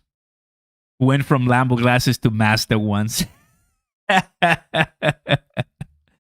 Oh man, yeah, I got the glasses, but we gotta be pumping. Once we pumping, we're gonna be using these ones. Yeah, that's the funny thing. 1 cent down is not big for liquidation. Not if you're doing 10x or 5x or so, but when you're doing 100x, yeah, you get liquidated very quickly. And there's a lot of people that are greedy that are, of course, getting liquidated right now. It happens, something that we knew it was coming eventually. Trump is always late, so I'm not expecting him to be early for the 2 p.m. There's supposed to be a round table, so that's a big deal. Big deal. High volume while price is decreasing means a big red candle incoming. I'm excited because it's making it easier for us to buy houses, real estate. Anybody here in real estate, buying, selling? I mean, you guys are investing. Of course, you are down to expand your business. I'm excited because I'm in the business of buying properties. I love that. It's a good way. It's a good way to diversify, right? You want to diversify your risk, and I just like that for our purposes. We don't talk about real estate, of course, but it's something that I do too. I like it. Done for the day. Chase are to hide the tears. No tears to hide, brother. No tears to hide here. We're still holding the line very nicely. Nice. I'm sitting in real estate right now. Yes, mortgage and car loans. Correct. Liquidation candle, all it was. Correct. Yeah, that's what I said. It's just liquidation candles. Liquidation candles all over the place. Drop a like, everybody. Consider subscribing to the channel and turn on the notification bells. Hope you're ready for what's to come. Hope you're ready for what's to come. Oh, yeah. Good stuff. Somebody call me. Nice. Cut the rates. Economic projections. Federal Reserve Bank presidents. Nice. Cut, cut, cut, cut, cut.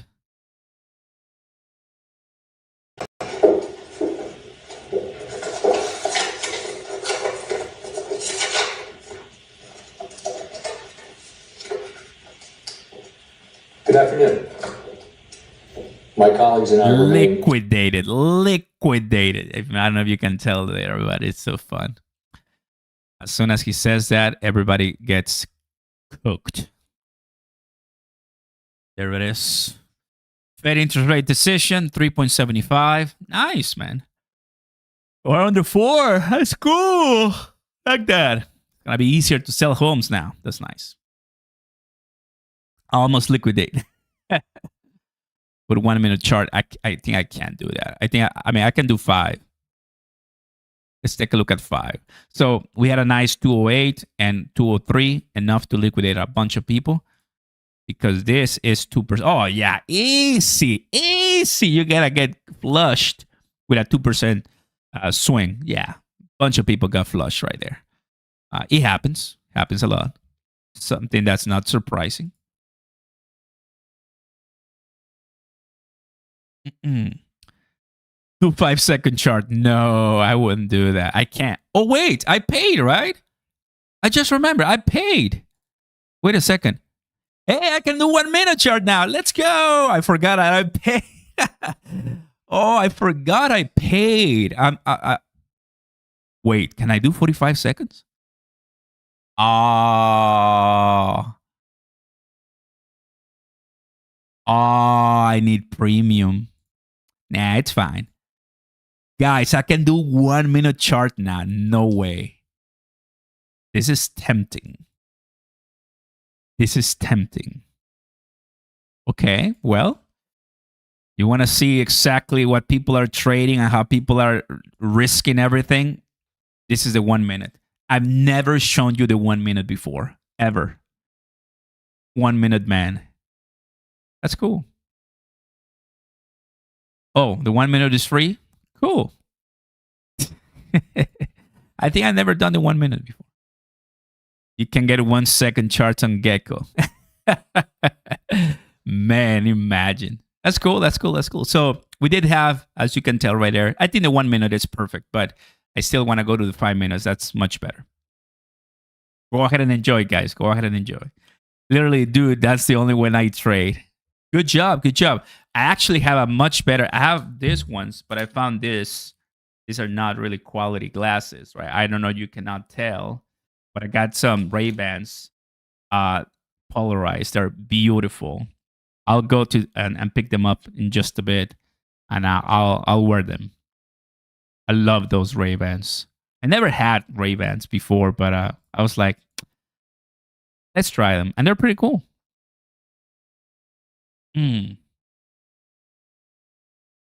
Good. Now let's take a look at the White House. The White House. Are you live? No. RSBN. RSBN is still not live for Trump. Soon speaks at the White House. So yeah, we're waiting on Trump.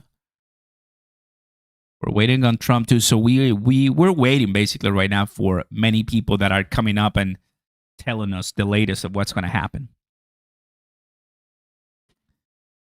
Woo! Exciting, guys. We've been live for an hour and a half, and things are going to get spicy. So really happy to be here. About 20 minutes to go. Very excited. Let me go and to the restroom for a while. I'll pick up the glasses. I get some more water. Give me 40 seconds, okay? I'll be back. Enjoy.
Perfect.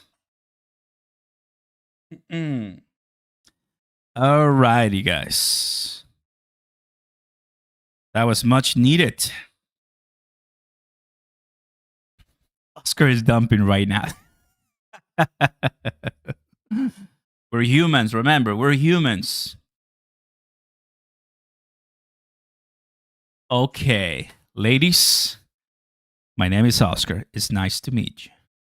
And the aviators, welcome to Oscar Live FOMC.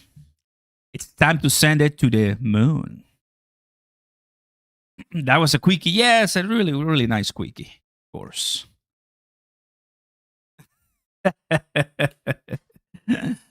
Okay, everybody, we're here. Locked in. It was number one. That's why. Now, number two, that's a different story. Okay, guys, about 15 minutes to go. It's pretty nice. Very good. Man, a crazy one so far, that I can tell you. It's been a crazy one. But we like crazy. We for sure like crazy in this stream. Come on, X. There you go.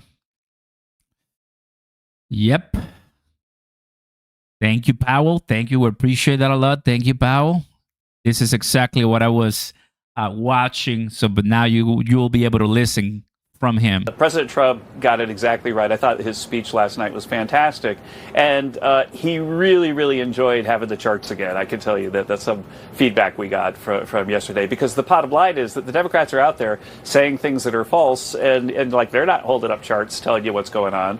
But, you know, we have a chart that showed that the typical family buying a new home saw their mortgage rate go up at an annual rate by $14,000 because of Biden's inflation and the high interest rates that followed from it. And so, you know, people who have to pay $14,000 a year more just to have their home, of course they were harmed a lot by Biden, but already because we've been getting closer to a balanced budget and leading interest rates down even before we control the Fed more, that we've saved a couple $1,000s of that $14,000 already. So we're making great progress. We made huge progress in the last term. And right now, all of the indicators are that the 3% growth that we gave you last time is a really, really low ball estimate of what we're going to be able to deliver, because we've got the AI boom making productivity go through the roof. We've got 18 trillion in new factories being built. We're actually tracking the groundbreakings. We're up to about 30 of them since September. And so the economy is booming, jobs are growing, but people were absolutely harmed. And so again, and the president went through every single price of everything in the charts, and he did a lot of it last night.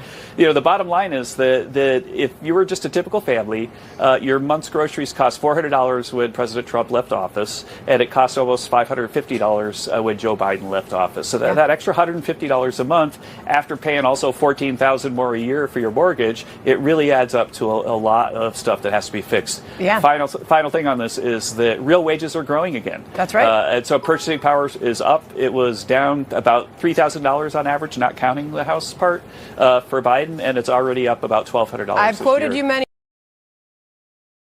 There you go, guys. There you go. Love it. This guy is exactly an opposite of from Powell. Yes, he is. He's a guy that might easily cut 100 basis points. 100 basis points. It's going to be crazy. Excited, guys. What's to come? I think the market is prepared for Kevin Hassett. And I don't think it's already priced in. Don't think so.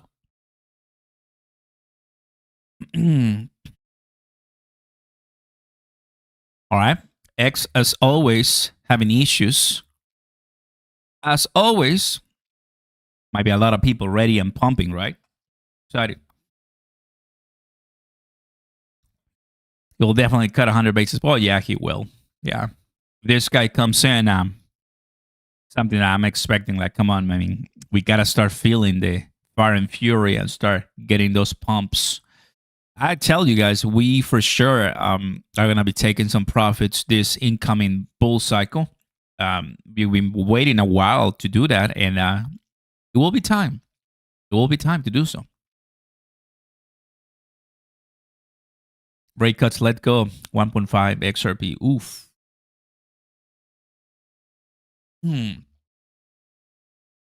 Something wrong on. Take a look at this one, 118. Yeah, it might have delayed the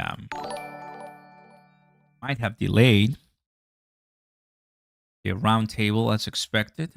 It always happens. For sure, it always happens. Here it is. Here it is. Coming up now. Fox has it. Good. Associated Press has it too. Hearing on healthcare right now, senators in Congress. Not bad. This is the live from the Fed. So we got that done. This one is coming up at 105. They're just waiting. All right. Got a super chat. BTC and Ethereum pumping. Everything hanging else down. Thank you, Nick, for the kind donation. I appreciate that a lot. And welcome. When you buy XRP, you out like 1,000 or 100. What do you mean? What do you mean? You out like, you mean like I bought 1,000 or 100 when I decide to purchase XRP? Is that what you mean? Solana, Gemini, and others mention XRP. You know something? Yeah, it was 21 shares. Solana 589. The support showing there's something cooking behind the scenes. 100%. There's always something cooking behind the scenes for such projects. It's good, guys. It's exciting. It's really what we like to see from the crypto space.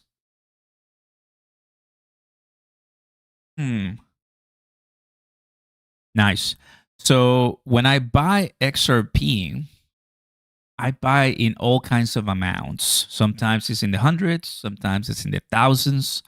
It just depends how much I have at that specific time. So I don't really have a number that I'm always waiting to buy. No. My strategy as far as buying cryptos or as far as accumulating is if I'm all in for a period of time, per se, Ondo, like a few weeks ago, I was all in Ondo, which means to me, it doesn't mean that I'm selling everything and just buying Ondo.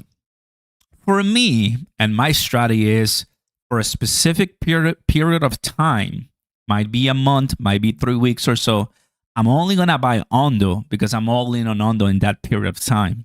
Once I get to my back, once I get to the level that I want, I stop that and I move on to something else. Oscar doesn't have any XRP coin.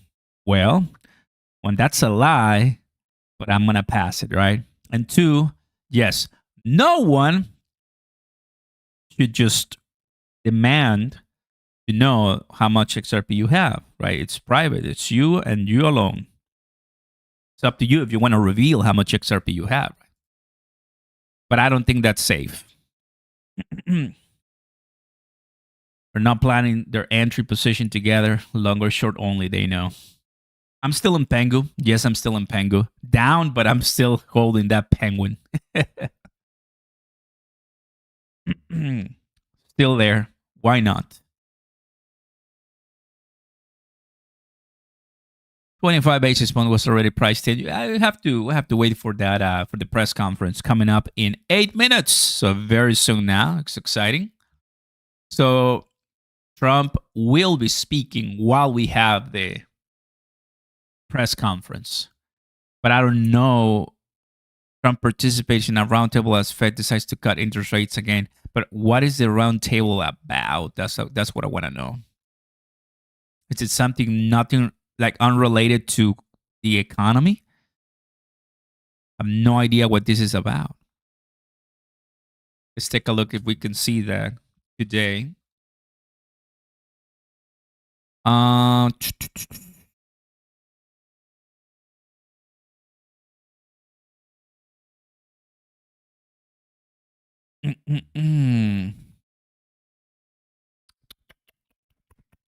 Today is the 10th. What is that round table? Only they know. Not as easy to find. Still watching Fox. Maybe they're going to tell us something right here.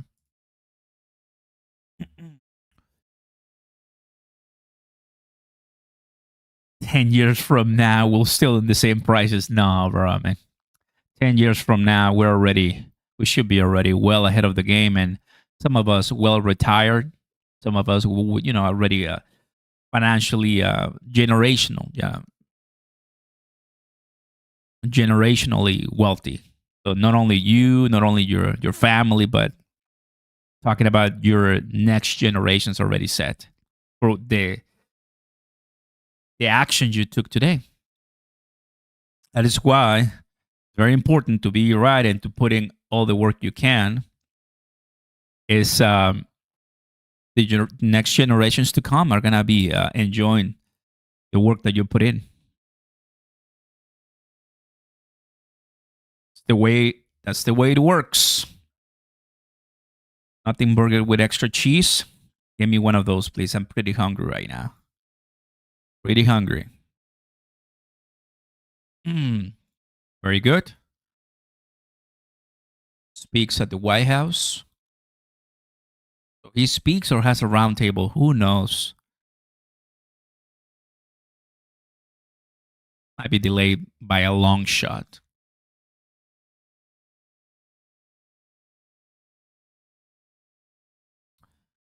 Yep. Again.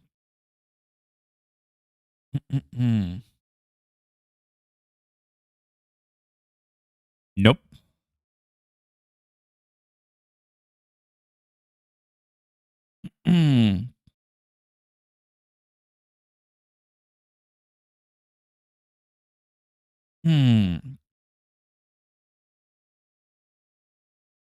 All right. Very good. No, he's not announcing the new chair. That's going to happen later. He announced a new chair that wouldn't make any sense right now. It will change everything. It will just mess with everything. I don't think so. Pump it up, of course. What's up, Julie? Good to see you. Good to see you. We just heard from Kevin Cassett. They will announce something in about a week or 2 weeks from now. He said it today, live.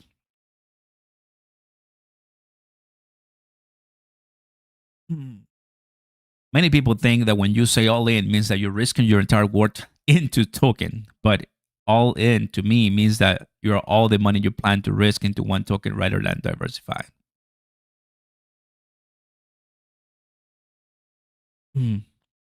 Not a good, not a bad way of seeing it.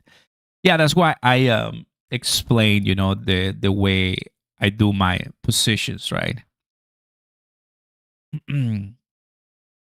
In my portfolio, everything is diversified. But let's say once we have, just to give you an example, let's say we have a $1,000 budget. Out of that $1,000 budget, are you going to go all in into XRP using the $1,000 to buy, or are you going to just split it half in two and do 50% XRP and 50% something else? So for a period of time, I just go all in with all money I have in all my budget to specific tokens, right? And once I get to that level that I'm comfortable, then that's it. Close that period and then move on to the next coin. 21 shares. I'm not into Gala.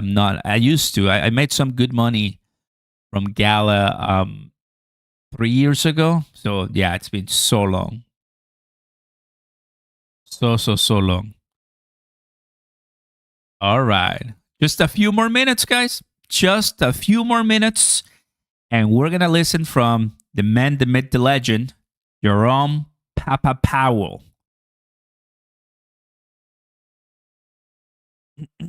It's been already released, 25 basis point cut. Yes, I believe I still have the announcement here. Oh, no. So let us get it so people know. The problem is that X is not working for me right now. I don't know why it's not working right now.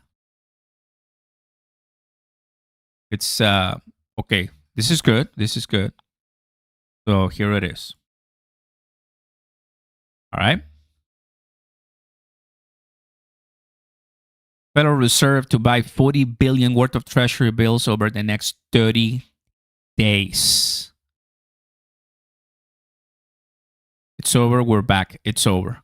So there's going to be a lot more money.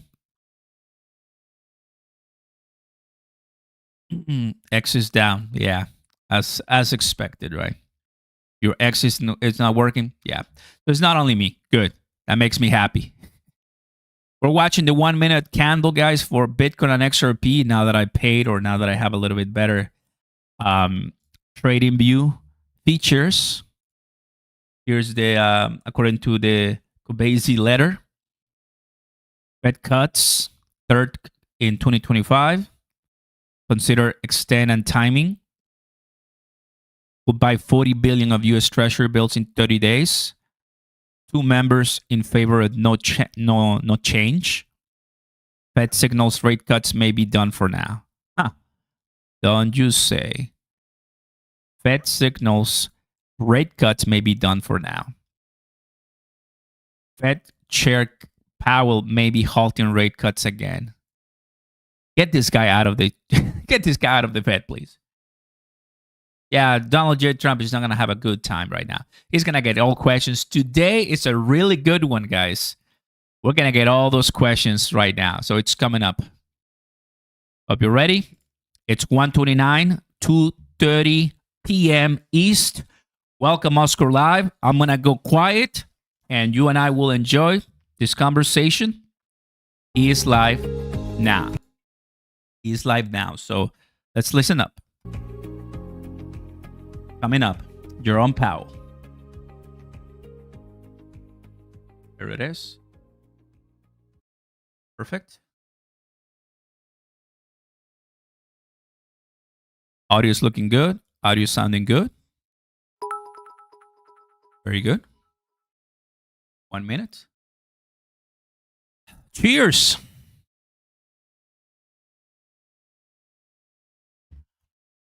There he is.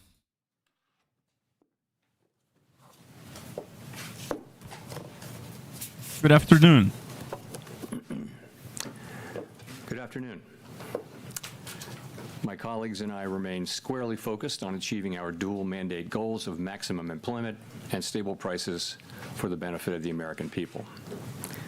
Although important federal government data for the past couple of months have yet to be released, available public and private sector data suggests that the outlook for employment and inflation has not changed as much since our meeting in October. Conditions in the labor market appear to be gradually cooling, and inflation remains somewhat elevated. In support of our goals, in light of the balance of risks to employment and inflation, today the Federal Open Market Committee decided to lower our policy interest rate by a 1/4 percentage point. As a separate matter, we also decided to initiate purchases of shorter-term Treasury securities solely for the purpose of maintaining an ample supply of reserves over time, thus supporting effective control of our policy rate. I will have more to say about monetary policy and its implementation after briefly reviewing economic developments. Although some key government data have yet to be released, available indicators suggest that economic activity has been expanding at a moderate pace. Consumer spending appears to have remained solid, and business fixed investment has continued to expand. In contrast, activity in the housing sector remains weak.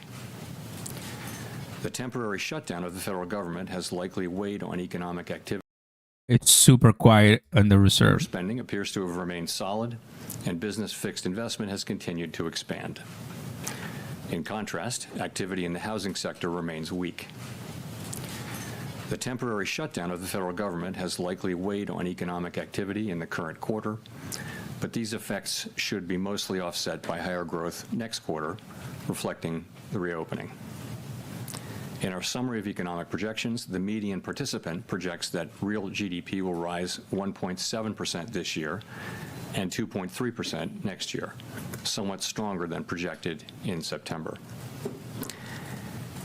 In the labor market, although official employment data for October and November are delayed, available evidence suggests that both layoffs and hiring remain low, and that both households' perceptions of job availability and firms' perceptions of hiring difficulty continue to decline.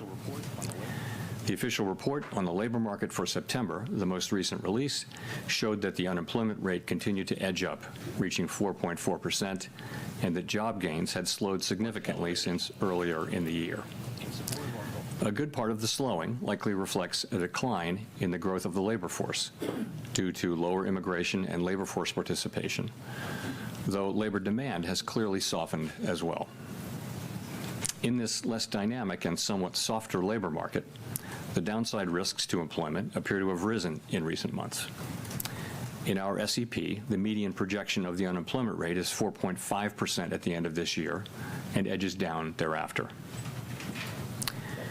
Inflation has eased significantly from its highs in mid-2022, but remains somewhat elevated relative to our 2% longer-run goal. Very little data on inflation have been released since our meeting in October. Total PCE prices rose 2.8% over the 12 months ending in September, and excluding the volatile food and energy categories, core PCE prices also rose 2.8%. These readings are higher than earlier in the year as inflation for goods has picked up, reflecting the effects of tariffs. In contrast, disinflation appears to be continuing for services. Near-term measures of inflation expectations have declined from their peaks earlier in the year, as reflected in both market and survey-based measures. Most measures of longer-term expectations remain consistent with our 2% inflation goal. The median projection in the SEP for total PCE inflation is 2.9% this year and 2.4% next year, a bit lower than the median projection in September. Thereafter, the median falls to 2%. Our monetary policy actions are guided by our dual mandate to promote maximum employment and stable prices for the American people. At today's meeting, the committee decided to lower the target range for the federal funds rate by a quarter percentage point to 3.5 to 3.75%. In the near term, risks to inflation are tilted to the upside and risks to employment to the downside, a challenging situation. There is no risk-free path for policy as we navigate this tension between our employment and inflation goals. A reasonable base case is that the effects of tariffs on inflation will be relatively short-lived, effectively a one-time shift in the price level. Our obligation is to make sure that a one-time increase in the price level does not become an ongoing inflation problem. But with downside risks to employment having risen in recent months, the balance of risks has shifted. Our framework calls for us to take a balanced approach in promoting both sides of our dual mandate. Accordingly, we judged it appropriate at this meeting to lower our policy rate by a quarter percentage point. With today's decision, we have lowered our policy rate 3/4 of a percentage point over our last 3 meetings. This further normalization of our policy stance should help stabilize the labor market while allowing inflation to resume its downward trend toward 2% once the effects of tariffs have passed through. The adjustments to our policy stance since September bring it within a range of plausible estimates of neutral and leave us well positioned to determine the extent and timing of additional adjustments to our policy rate based on the incoming data, the evolving outlook, and the balance of risks. In our summary of economic projections, FOMC participants wrote down their individual assessments of an appropriate path of the federal funds rate under what each participant judges to be the most likely scenario for the economy. The median participant projects that the appropriate level of the federal funds rate will be 3.4% at the end of 2026 and 3.1% at the end of 2027, unchanged from September. As is always the case, these individual forecasts are subject to uncertainty, and they're not a committee plan or decision. Monetary policy is not on a preset course, and we will make our decisions on a meeting-by-meeting basis. Let me turn now to issues related to the implementation of monetary policy, with the reminder that these issues are separate from and have no implications for the stance of monetary policy. In light of the continued tightening in money market interest rates relative to our administered rates and other indicators of reserve market conditions, the committee judged that reserve balances have declined to ample levels. Accordingly, at today's meeting, the committee decided to initiate purchases of shorter-term Treasury securities, mainly Treasury bills, for the sole purpose of maintaining an ample supply of reserves over time. Such increases in our securities holdings ensure that the federal funds rate remains within its target range and are necessary because the growth of the economy leads to rising demand over time for our liabilities, including currency and reserves. As detailed in a statement released today by the Federal Reserve Bank of New York, reserve management purchases will amount to $40 billion in the first month and may remain elevated for a few months to alleviate expected near-term pressures in money markets. Thereafter, we expect the size of reserve management purchases to decline, though the actual pace will depend on market conditions. In our implementation framework, an ample supply of reserves means that the federal funds rate and other short-term interest rates are primarily controlled by the setting of our administered rates, rather than day-to-day discretionary interventions in money markets. In this regime, standing repurchase agreement, or repo operations, are a critical tool to ensure that the federal funds rate remains within its target range, even on days of elevated pressures in money markets. Consistent with this view, the committee eliminated the aggregate limit on standing repo operations. These operations are intended to support monetary policy implementation and smooth market functioning and should be used when economically sensible. To conclude, the Fed has been assigned 2 goals for monetary policy: maximum employment and stable prices. We remain committed to supporting maximum employment, bringing our inflation sustainably down to our 2% goal, and keeping longer-term inflation expectations well anchored. Our success in delivering on these goals matters to all Americans. We understand that our actions affect communities, families, and businesses across the country. Everything we do is in service to our public mission. At the Fed, we will do everything we can to achieve our maximum employment and price stability goals. Thank you, and I look forward to your questions. Howard. Bring it. Thank you. Howard Schneider with Reuters. Just first turning to the statement, just to be clear, we're on the same page here. The insertion of the phrase, considering the extent and timing of additional adjustments, does that indicate that the Fed is now on hold until there's some clearer signal from inflation or jobs or the evolution of the economy along the baseline outlook? So, yes, the adjustments since September bring our policy within a broad range of estimates of neutral. And as we noted in our statement today, we are well positioned to determine the extent and timing of additional adjustments based on the incoming data, the evolving outlook, and the balance of risks. That new language points out that we'll carefully evaluate that incoming data. And also, I would note that having reduced our policy rate by 75 basis points since September and 175 basis points since last September, the Fed funds rate is now within a broad range of estimates of its neutral value, and we are well positioned to wait to see how the economy evolves. And if I could follow up on the outlook there, it seems like with the additional GDP growth coupled with easing inflation and a fairly steady unemployment rate, this seems like a pretty optimistic outlook for next year. What's given rise to that? Is this an early bet on AI? Is there some sense of improving productivity out there? What's driving that? So a number of things are driving what's happening in the forecast. And I would say if you look broadly at outside forecasts, you do see a pickup in growth in many of those now too. So it is it's partly that consumer spending has held up. It's been resilient, and it to another degree it is that AI spending on data centers and related to AI has been holding up business investment. So overall, the baseline expectation for next year is, at least at the Fed, and I think with outside forecasters too, is a pickup in growth from today's relatively low level of 1.7%. I mentioned that the SEP median is 1.7 for this year growth and 2.3 for next year. You actually, some of that is due to the shutdown. So you can take 0.2 out of 2026 and put it in 2025. So it would really be 1.9 and 2.1. But overall, yes, for a few reasons, fiscal policy is going to be supportive, and as I mentioned, AI spending will continue. The consumer continues to spend, so it looks like the baseline would be solid growth next year. Steve. Thank you, Mr. Chairman, for taking our questions here.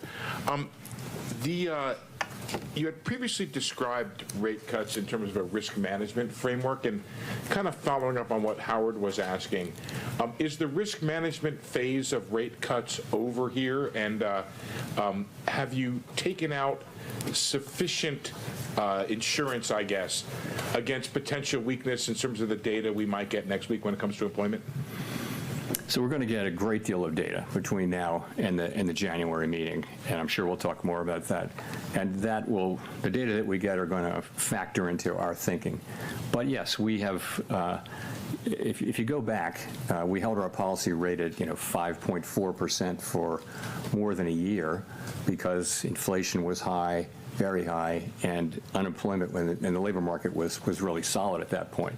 So what happened is over last summer of 24, inflation came down and the labor market began to show real signs of weakness. And so we decided, as our framework tells us to do, that when the risks to the two goals become more equal, you should move from a stance that favors really dealing with one of them, in that case inflation, to a more balanced, more neutral setting. And so we did that. We did some cutting, and then we paused for a while to work our way through what was happening in the middle of the year. And then we resumed cuts in September, and we've cut now 3. We've now cut a total of 175 basis points. And as I mentioned, we feel like where we're positioned now we're well positioned to wait and see how the economy evolves from here.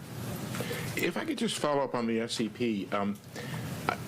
you have a whole lot of big increase in the growth numbers, but not a big decline in the unemployment numbers. And is that an AI factor in there? What is going on in terms of the dynamic of you get more growth, but you don't get a whole lot of decline in unemployment? Thank you, sir.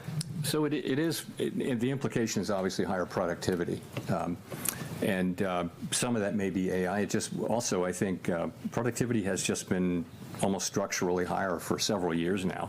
So if you start thinking of it as 2% per year, you can sustain higher growth without more job creation. Of course, higher productivity is also what enables incomes to rise over long periods of time. So it's basically a good thing. But that's certainly the implication.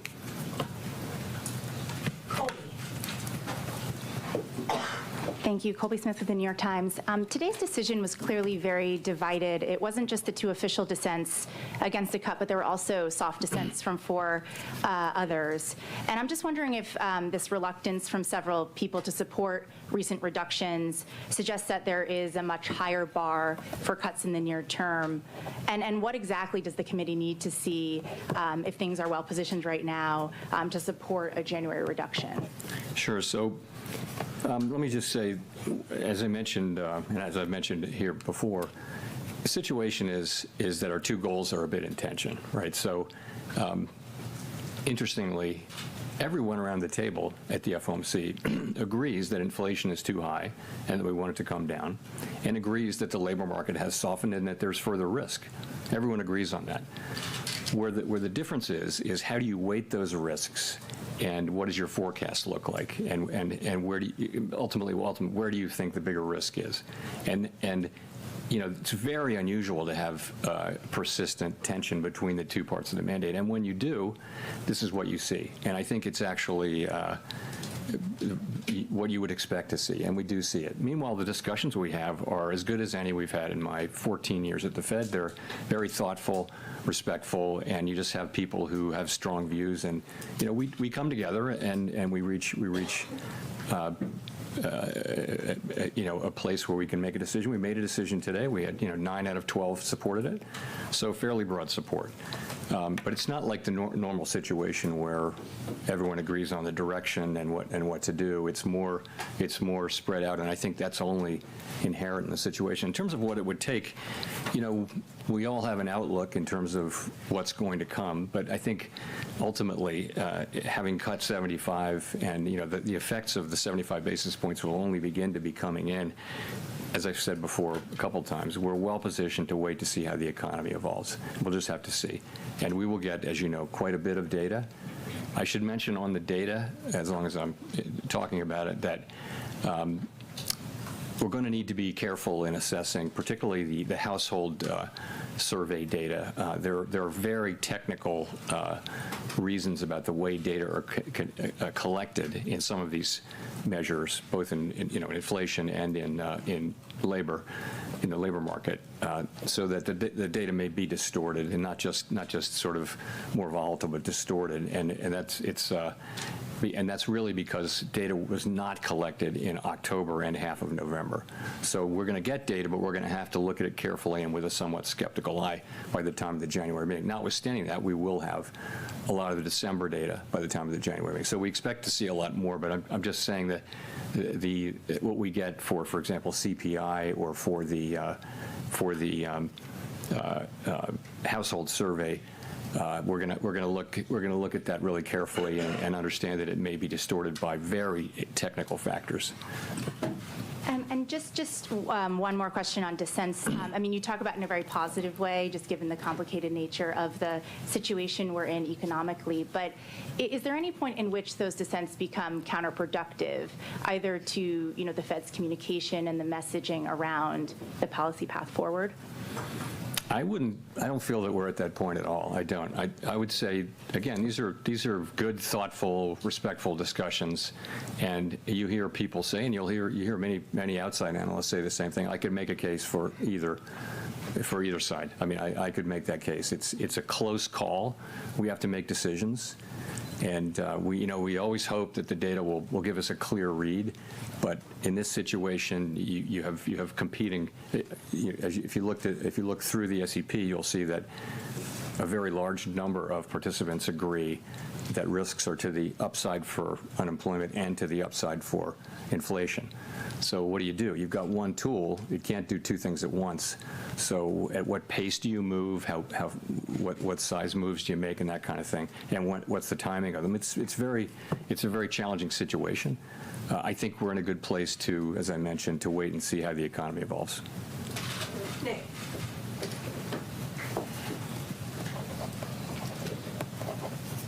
Nick Timmerosa, The Wall Street Journal. Chair Powell, there's been some discussion recently of the 1990s. In the 1990s, the committee did two discrete sequences of 3 quarter-point cuts, one in 1995-96 and one in 1998. And after both of those, the next move in rates was up, not down. With policy now closer to neutral, is it a foregone conclusion that the next move in rates is down, or should we think of policy risks as genuinely two-sided from here? So I don't think that a rate hike is anybody's base case at this point, and I'm not hearing that. What you see is some people feel we should stop here and that we're at the right place and just wait. Some people feel like we should cut once or more this year and next year. But when people are writing down their estimates of policy of where it should go, it is either holding here or cutting a little or cutting more than a little. So I don't see the base case as involving that. So of course, a data set of 2, now 3, is not a big data set. But you are right about those 2 3-cut times in the 90s. If I could follow up, the unemployment rate has been rising very gradually for the better part of 2 years, and indeed the statement today no longer describes the unemployment rate as remaining low. What gives you confidence it won't continue rising in 2026, especially when housing and other rate-sensitive sectors still appear to be feeling restrictive policy from notwithstanding the 150 basis points in cuts prior to today?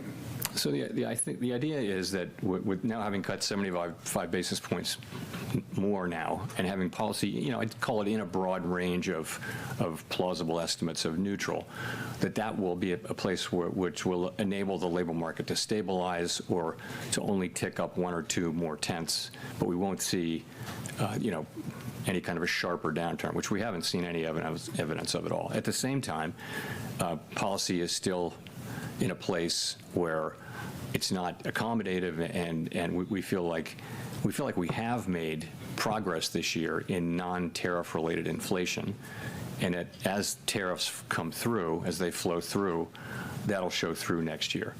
But as I said, we're well placed to wait and see how that turns out. That is our expectation, but we're going to start to see the data, and it'll tell us whether we were right or not.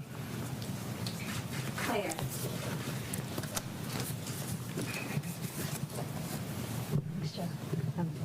Claire Jones, Financial Times. A lot of people interpreted your comments at the October meeting that, when there's a foggy situation, we slow down, to mean that, there wouldn't be a cut now, there'd be a cut in January instead. So it'd be good to get a sense of why did the committee decide to move today rather than to move in January instead? Thank you. Right. So in October, I said that there was no certainty of moving, and that was indeed correct. I said it's possible you could think about it that way, but I was careful to say other people could look at it differently. So why did we move today? I would say point to a couple things. First of all, gradual cooling in the labor market has continued. Unemployment is now up 0.3 from June through September. Payroll jobs averaging 40,000 per month since April. We think there's an overstatement in these numbers by about 60,000, so that would be negative 20,000 per month. And also, just to point out one other thing, surveys of households and businesses both show declining supply and demand for workers. So I think you can say that the labor market has continued to cool gradually, maybe just a touch more gradually than we thought. In terms of inflation, it's going to come in a touch lower, and I think the evidence is kind of growing that what's happening here is services inflation coming down, and that's offset by increases in goods, and that goods inflation is entirely in sectors where there are tariffs. So that does build on the story, and so far it's only a story, that that the goods inflation, which is really the source of the excess at this point, almost more than half the source of the excess inflation is goods, is tariffs. And you've got to say then, so what do we expect from tariffs? And I would say that is to some extent down to looking for broader economic heat. Do we see a hot economy? Do we see constraints? Do we see what's going on with wages? You saw the ECI report today. It doesn't feel like a hot economy that wants to generate, Phillips curve kind of inflation. So we look at all those things, and we say that this was a decision to make. It obviously wasn't unanimous, but overall that was the judgment that we made, and that's the action we took.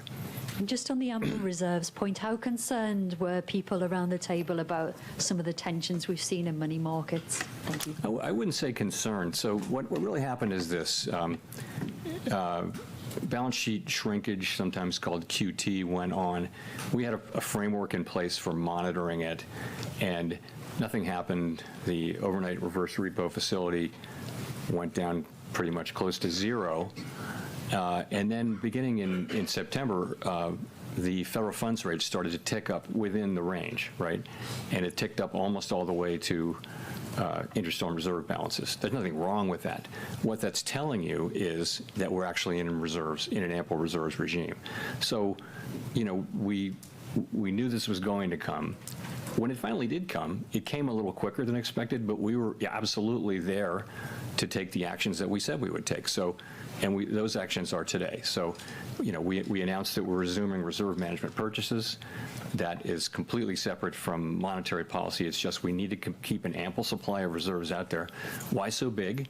The answer to that is, if you look ahead, you'll see that April 15th is coming up, and our framework is such that we want to have ample reserves even at times when reserves are at a low level temporarily. So that's what happens on tax day. People pay a lot of money to the government, reserves drop sharply and temporarily. So this seasonal buildup that we'll see in the next few months was going to happen anyway. It was going to happen because April 15th is April 15th. There's also a secular ongoing growth of the balance sheet. We have to keep reserves, call it constant, as it relates to the banking system or to the whole economy. And that alone calls for us to increase about $20–25 billion per month. So that's a small part. That's going on. It's also happening in the context of a temporary few-month front loading to get reserves high enough to get through the tax period in mid-April. So that's what's happening there. Andrew. Thanks, Mr. Chairman. This is the last post-FOMC press conference before an important Supreme Court hearing next month. Can you talk about how you're hoping the Supreme Court will rule? And I'm just curious why the Fed's been so reticent on such a pivotal matter. It's not something I want to address here, Andrew. We're not legal commentators. I don't know if that means I get 3 questions, but No, just one. What is happening in the economy right now? I don't think it rises to that level. So I did think that in 2019, where we cut 3 times, but this is such a unique situation. It's not the 1970s, let's put it that way, but we do have tension between our 2 goals. And so that's just unique in my time at the Fed, and I think going back a long ways, we haven't had that. In our framework, as you know, says that when that's the case, that we try to take a balanced approach to the 2 things, and we look at how far they are and how long it would take to get them back to each of them back to the goal. And that's a very subjective analysis, really. But it just tells you've got to, and I think ultimately what it says is when they're broadly equally threatened or equally at risk, you should be kind of neutral. Because if you're either accommodative or tight, you're favoring one or the other goal. And so we've been sort of moving in the direction of neutral. Now we're in the range of neutral. We're in the high end of the range of neutral, I would say, and that's what we're doing now. It so happened that we've cut 3 times. That we haven't made any decision about January, but as I've said, we think we're well positioned to wait and see how the economy performs. Edward.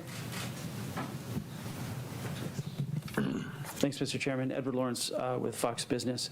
I wanted to ask you, the inflation expectations has come down in your SEP report.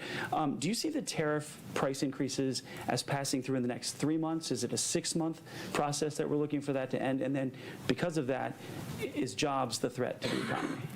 So with tariff inflation, there's the announcement of a tariff, and then they start to take effect, and then it takes some months. Goods may have to be shipped from other parts of the, it may take, quite a while for an individual tariff to take its full effect. But once it's had that effect, then the question is, isn't that just a one-time price increase? So we actually look at it, all of the announcements and what you get from all that. You see sort of for each one of them, there's a time period, and then it's fully in. So if there are no new tariff announcements, and we don't know that, but let's assume there are no major new tariff announcements, inflation from goods should peak in the first quarter or so, right, or roughly. We haven't been able to predict this with any precision. No one is. But call it the first quarter or so of next year should be the peak. And from here, it shouldn't be big. It should be a couple tenths or even less than that. We don't really have precision on this.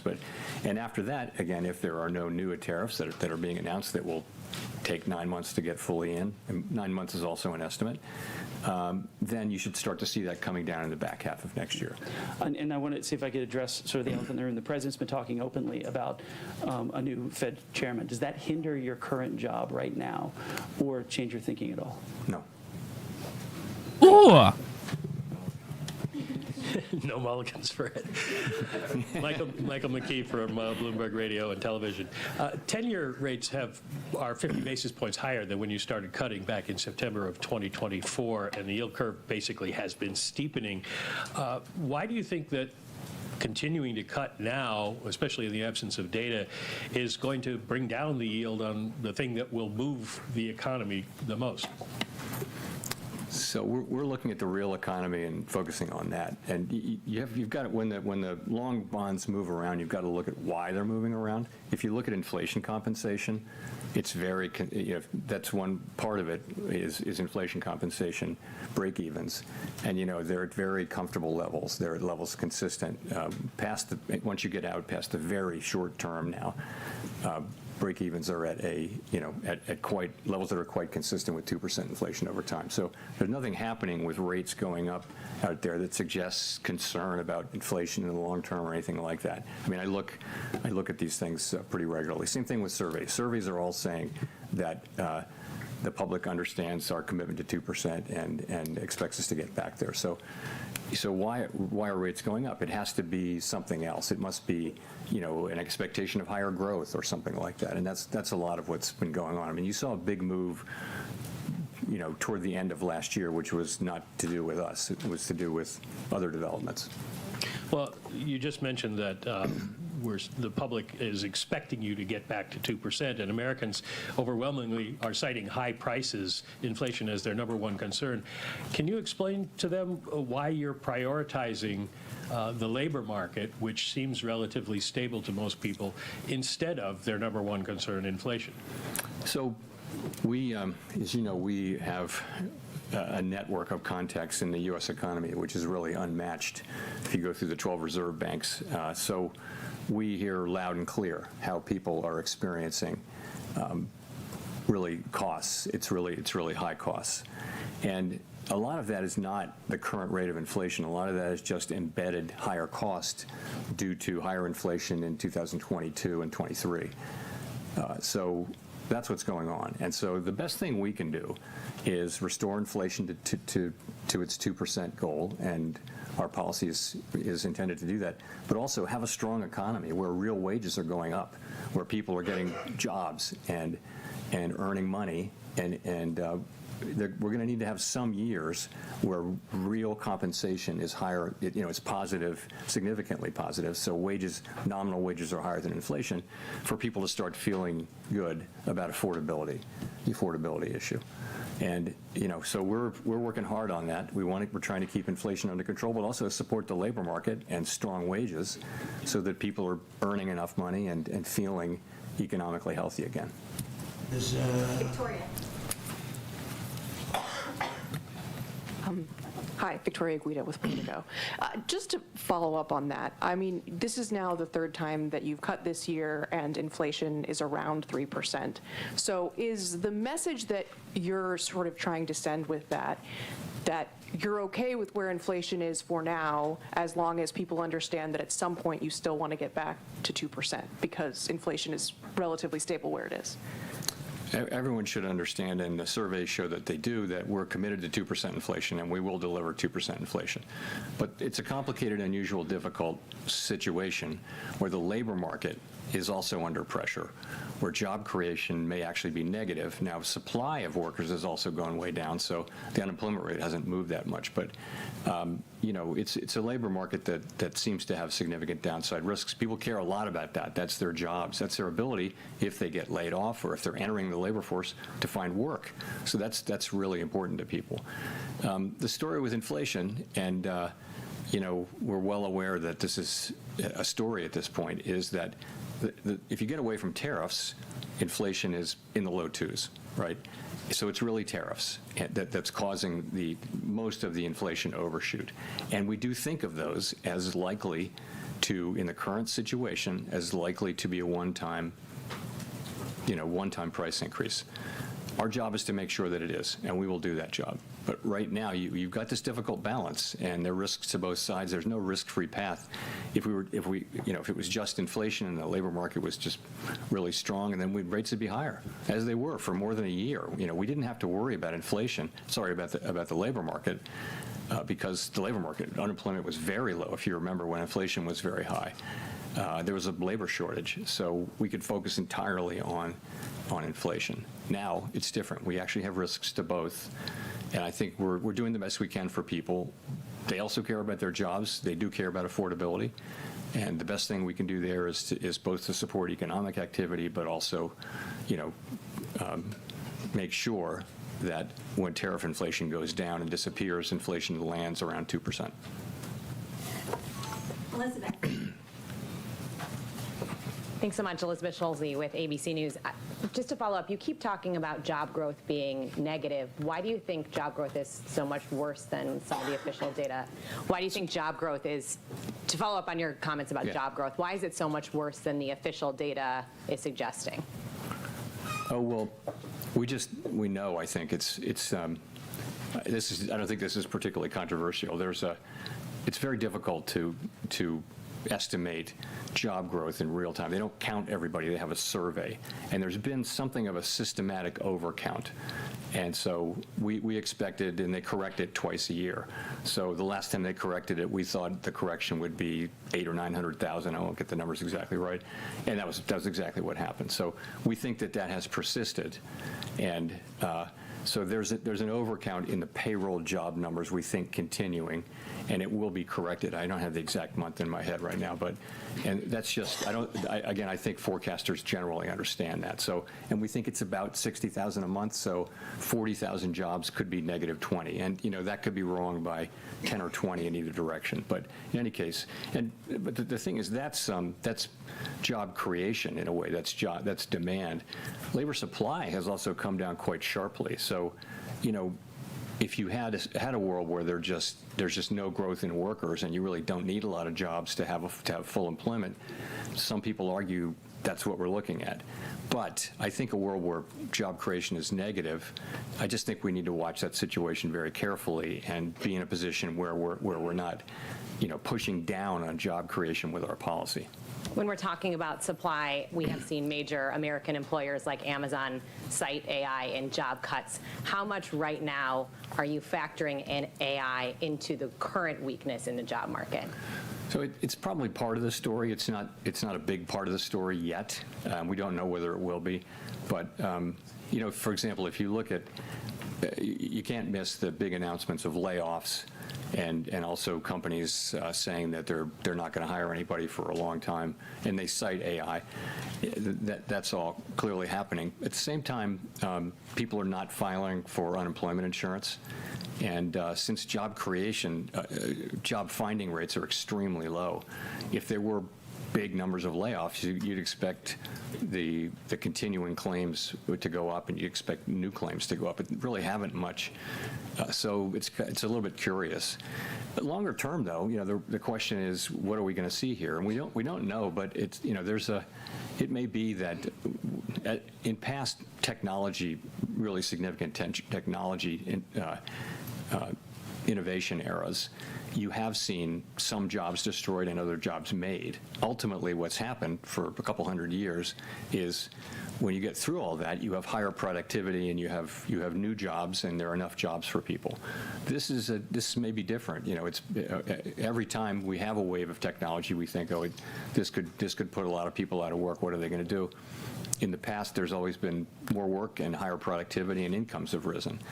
What will happen here, we're going to have to see. But right now is such early days. We don't think we see much. It's certainly not showing up in layoffs yet. Enda. Thank you, Chair. Enda Curran, Bloomberg News. Given the breadth of views on the policy committee, why is there such a division of views between on the policy what? On the committee. Thank you. Why is there such a division of views between the presidents and the board members? It's not so stark as that. The views are more varied in each group as well. There's some of that, but I would say they're also governors and they're people on both sides in both groups. I wouldn't put too much in that. Okay, and just to follow up, please, given your growth upgrade, how would you factor in, or what would be the economic impact if the Supreme Court is to strike down the tariffs that they're currently hearing, please, in terms of growth and inflation? Thank you. I really don't know. It would depend. It would depend on a whole bunch of things we don't know. So I can't really help you there. Christine. Thank you. Thank you, Chair Powell. Christine Romans, NBC News. I wanted to ask you about how the higher income households are really driving spending right now. They're backed by home equity and stock market wealth, but lower income consumers are really struggling with the accumulation of 5 years now of rising prices. It's price levels, not really the inflation rate, holding some of these families back. How sustainable is this so-called K-shaped economy, and what are the Fed's thoughts on whether that's a risk going forward? So we do, through our vast network of contacts and just through our observation of what's going on in the economy, we hear about this a lot. If you listen to the earnings reports for consumer-facing companies that tend to deal with low and moderate income people, they'll all say that we're seeing people, tightening their belts, changing products that they buy, buying less, and that sort of thing. And so it's clearly a thing. It's also clearly a thing that, asset values, housing values, and securities values are high, and they tend to be owned by people more at the higher end of the income and wealth. So as how sustainable it is, I don't know. Most of the consumption does happen by people who have more means. I think the top third accounts for way more than a third of the consumption, for example. So it's a good question how sustainable that is. The best we can do is to have a price stability and a strong labor market.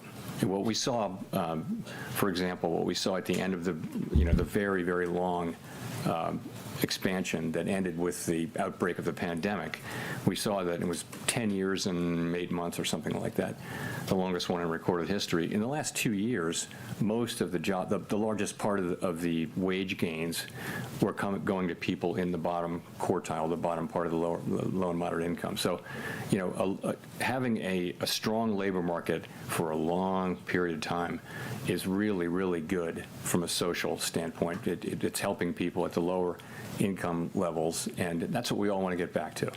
But we got to have price stability, and we got to have full employment, maximum employment. And just quickly, you mentioned the housing market remains kind of weak. With these rate cuts that we've seen, is there a chance we're going to see more affordability in the housing market so more people can maybe enjoy that part of wealth creation? I mean, the average age or median age of a first-time home buyer is now 40 years old. That's the highest on record. Yeah, so the housing market faces some really significant challenges. And I don't know that, a 25 basis point decline in the federal funds rate is going to make much of a difference for people. Housing supply is low. Many people have very, very low rate mortgages. Nice. For the pandemic period, and they kept refinancing and caught the really low. So it's made it expensive for them to move. And we're a ways away from that changing. Also, we haven't built enough housing in the country for a long time, and so a lot of estimates suggest that we just need more housing of different kinds. So housing is going to be a problem, and really the tools to address it are we can raise and lower interest rates, but we don't really have the tools to address a secular housing shortage, a structural housing shortage. Chris. Thanks. Chris Rugaber, Associated Press. You mentioned on inflation, services inflation being low, goods inflation looking like maybe it'll peak. We had the wages report you mentioned today showing moderating wage growth. Where are the inflation risks? It looks like inflation is cooling, in your view. At the same time, you have potentially negative hiring. Why not? Why aren't we hearing more about maybe more cuts in this environment? Well, I think the risk in inflation is pretty clear to see, and that is, we see higher inflation. As I mentioned, most of the inflation over target is from goods, and we estimate, we expect, most of us, that inflation will be a one-time price increase and then come down. We just came off an experience where inflation turned out to be much more persistent than anyone had expected. Is that going to happen now? So that's the risk. The risk is either that tariff inflation just turns out to be more and more persistent, maybe because companies who are now holding back from passing through the tariffs will just keep doing that. So you see that. I think the other possibility is less likely, and that is just that the labor market gets tight or the economy gets tight, and you see just traditional inflation. I don't see that as particularly likely. But so I think again, all across the committee, people see the picture pretty similarly, but see the risks quite differently. And some people do see the inflation risk, and I wouldn't dismiss that case. I don't dismiss that case, but you've got to make an assessment, and this is the assessment we made. Hi, Chair Powell. Neil Irwin with Axios. So this has come up a couple of times today, but to be clear, do you believe that we're experiencing a positive productivity shock, whether from AI or policy factors or whatever? And how much is that driving the higher GDP projection in the SEP? So yeah, I mean, I never thought I would see a time when we had 5-6 years of 2% productivity growth. This is higher. This is definitely higher, and it was before it could be attributed to AI. I also think if you look at what AI can do, and if you use it in your personal life, as I imagine many of us have, you can see the prospects for productivity. I think it makes people who use it more productive. It may make other people have to find other jobs, though. So it could have productivity implications while also having social and labor market implications that we don't have the tools to deal with. But yes, I think we're definitely seeing higher productivity. I think it's a little quick to be saying it's generative AI, but I don't know. The pandemic may have induced people to do more automation and do more things with computers to replace people, and that raises productivity, output per hour. Does that imply a higher neutral rate, and therefore the policy might be a little easier than it seems? All things equal, yes, but all things aren't equal. There are many things pushing in different directions on where the neutral rate would be. But yes, that argument does come up. Matt Egan. Thanks, Chair Powell. Matt Egan with CNN. After today, you only have 3 more meetings at the helm of the Fed. Since becoming Fed chair, you've seen multiple trade wars, the pandemic, COVID reopening, period of high inflation. I know your term's not up as chair until May, but I'm wondering if you've given any thought to what you want your legacy to be. My legacy. My thought is that I really want to turn this job over to whoever replaces me with the economy in really good shape. That's what I want to do. I want inflation to be under control, coming back down to 2%, and I want the labor market to be strong. That's what I want. And all of my efforts are to get to that place. They have been all along, but ultimately, that's what I'm. And it's I don't have time to think about bigger things. I hope many years ahead to worry about that, but there's enough to do. Relatedly, have you given any more thought, and can you tell us any more about your plans on whether or not you plan to stay on the Fed Board of Governors even after your term as chair expires? Again, I'm focused on my remaining time as chair. I haven't got anything new on that to tell you. Go to Mark for the last question. Last question. Chairman, Mark Hamrick with Bankrate. Even while many price levels remain elevated, the reductions in the federal funds rate means that savings rates, or yields to be more precise, have peaked, while key borrowing rates remain elevated. And that's, as we've discussed here, as many Americans struggle with liquidity or emergency savings challenges. Is that just collateral damage or an unintended consequence because your tools are limited in addressing individual or household liquidity constraints, insufficient money in the bank? I don't know. I wouldn't agree that that's collateral damage of our. I mean, over time, we do what we do in order to create price stability and maximum employment, and those things are hugely valuable to all the people we serve. When we raise rates to bring inflation down, that does work by slowing the economy, but we've moved back our policy back down to where it's certainly not strongly restrictive at this point. I think it's sort of in the range of neutral. So that's what we're trying to do, and I would want people to understand that. I think what people are feeling is the effect of higher prices. There was a global wave. Sort of every large economy in the world, sort of every large open economy, market-based economy in the world had a wave of inflation that looked an awful lot like ours. We actually came through better than any other country, substantially better. We had higher growth, we had better labor market, and this is really due to the American economy. We have an extraordinary economy, and people are innovative, they work hard, and so all of us who work in economics jobs are really fortunate to have the U.S. economy. So thank you very much.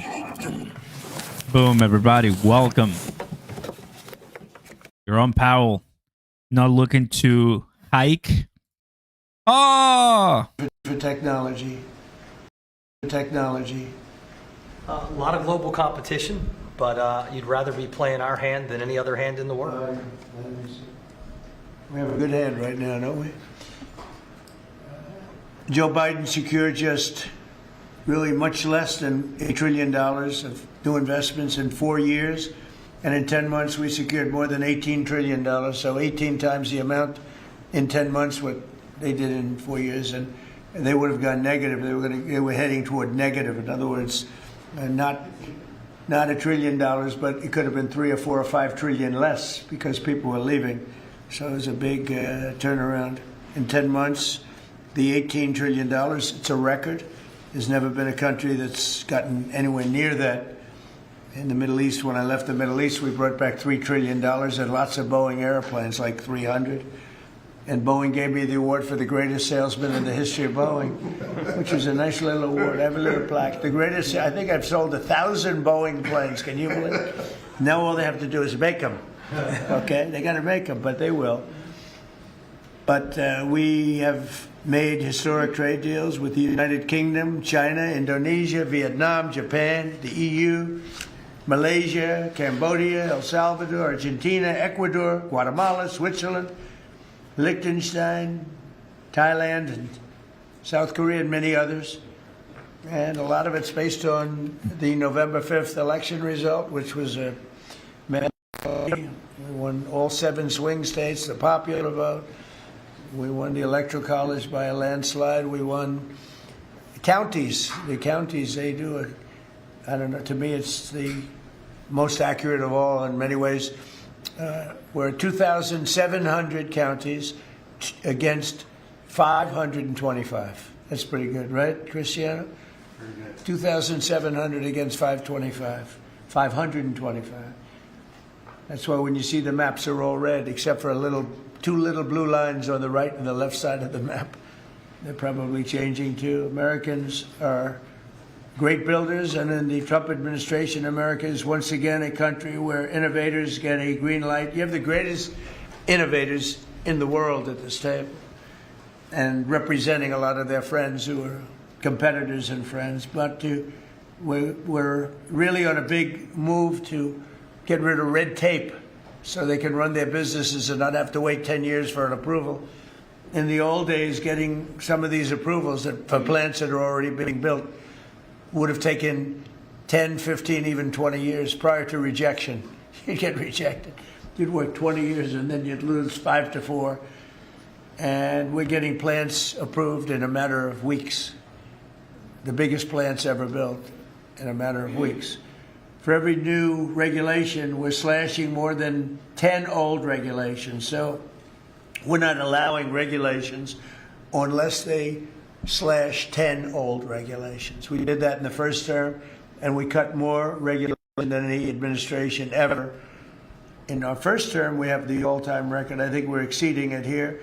In fact, now it's 1 in 24 is the number we're at. It's 1 in 10 you have to do, otherwise we're not letting you do it. But we're actually up to 1 in 24, so we get rid of 24 regulations for everyone. That's not a bad deal, right?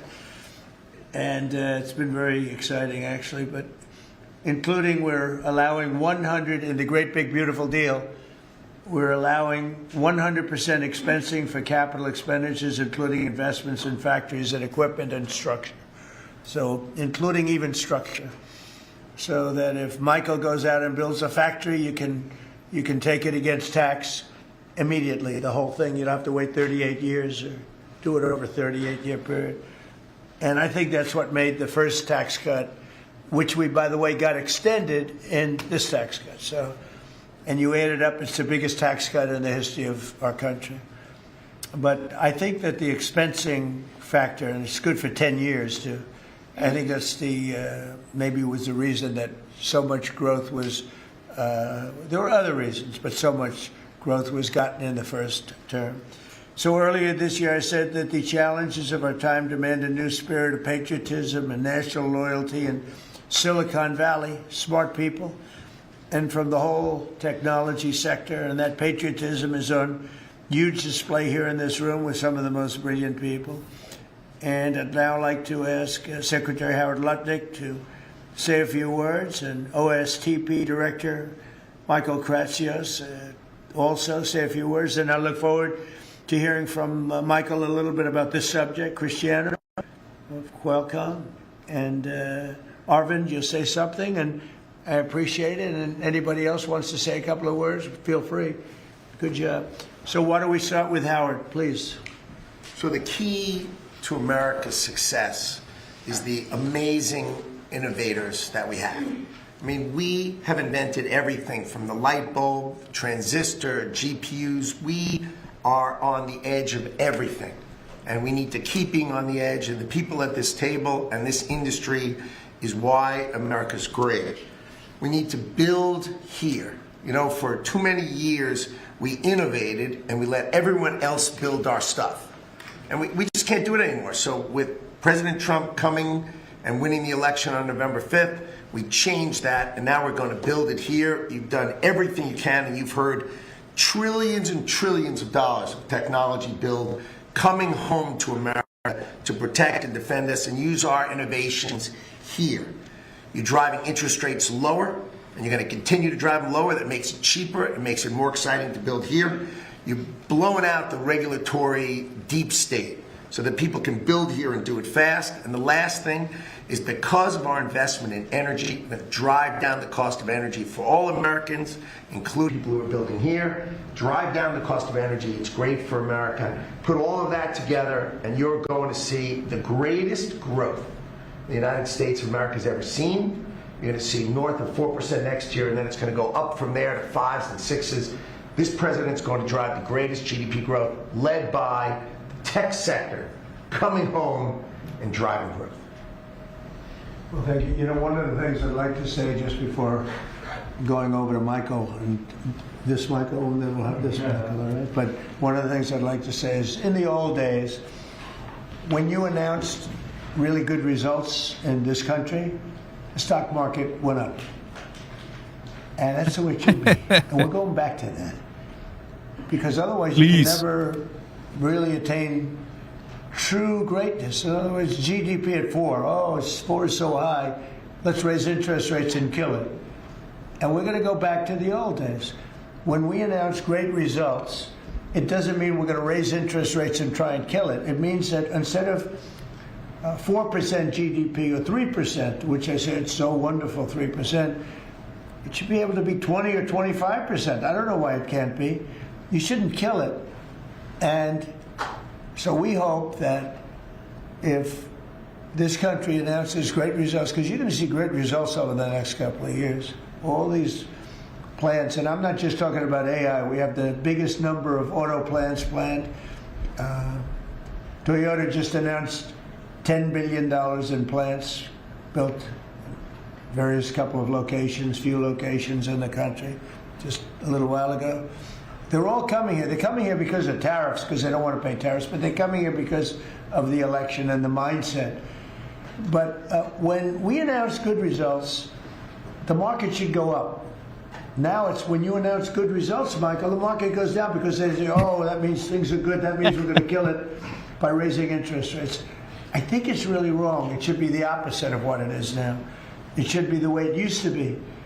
We announce good results, the market should go up, and we should keep driving it up and have it keep going up and let it be much, much bigger, much, much better. And, you know, growth doesn't mean inflation. They're always afraid that, oh, we have, and if there is inflation, that's okay, then we can slow it down. But we should be able to do a lot better than 3 and 4. We're scheduled to be at 4%, which is pretty amazing because we have a deadhead Fed hair. I mean, this guy, the head of the Federal Reserve is a stiff. And, you fight that. It's amazing. We fight that, and yet interest rates are going down, except with him, not too much. He did a rather, I would say, a rather small number that could have been doubled, at least doubled. And that's the other thing. I think the rates for the United States are always the lowest in the world, because without us, there is no world. without this economy, there's no world. You know, you could go to some of these wonderful countries that you think are so great. Well, one of the reasons they're great is because we allowed them to get rich off of us. We didn't charge them anything. You look at some of the deals, I don't want to say, use Switzerland as an example, but Switzerland paid almost nothing in terms of a tariff or a tax or whatever you want to call it, license. They paid nothing, and you know, they're paying now. They're paying a fair amount. I had them at 39%, but I decided to be nice. I was nice, and I think they like us a little bit better. But the money you're talking about is enormous. Our country is a very rich country. But if we do well, the market should go up and the value of our country should go up. And if we do poorly, the market then should go down. It shouldn't be the opposite. And if we go up, we should encourage it to go up more. And those numbers, when you say, you know, 3% of GDP or 4% of GDP, they should be much higher. So, you know, I've wanted to say it. I do say it. I believe it. And we have to get a mindset that when a country is doing well, you don't want to kill the growth. That's what they're doing. They kill the growth. I don't know if you guys even agree with that. They kill the growth because they're so afraid of inflation. But you can have tremendous growth without inflation. Everything goes up with the growth. But that's not inflation. So I think we can do much better than traditional numbers. And you see that. You see that with what we're doing. We're leading in everything.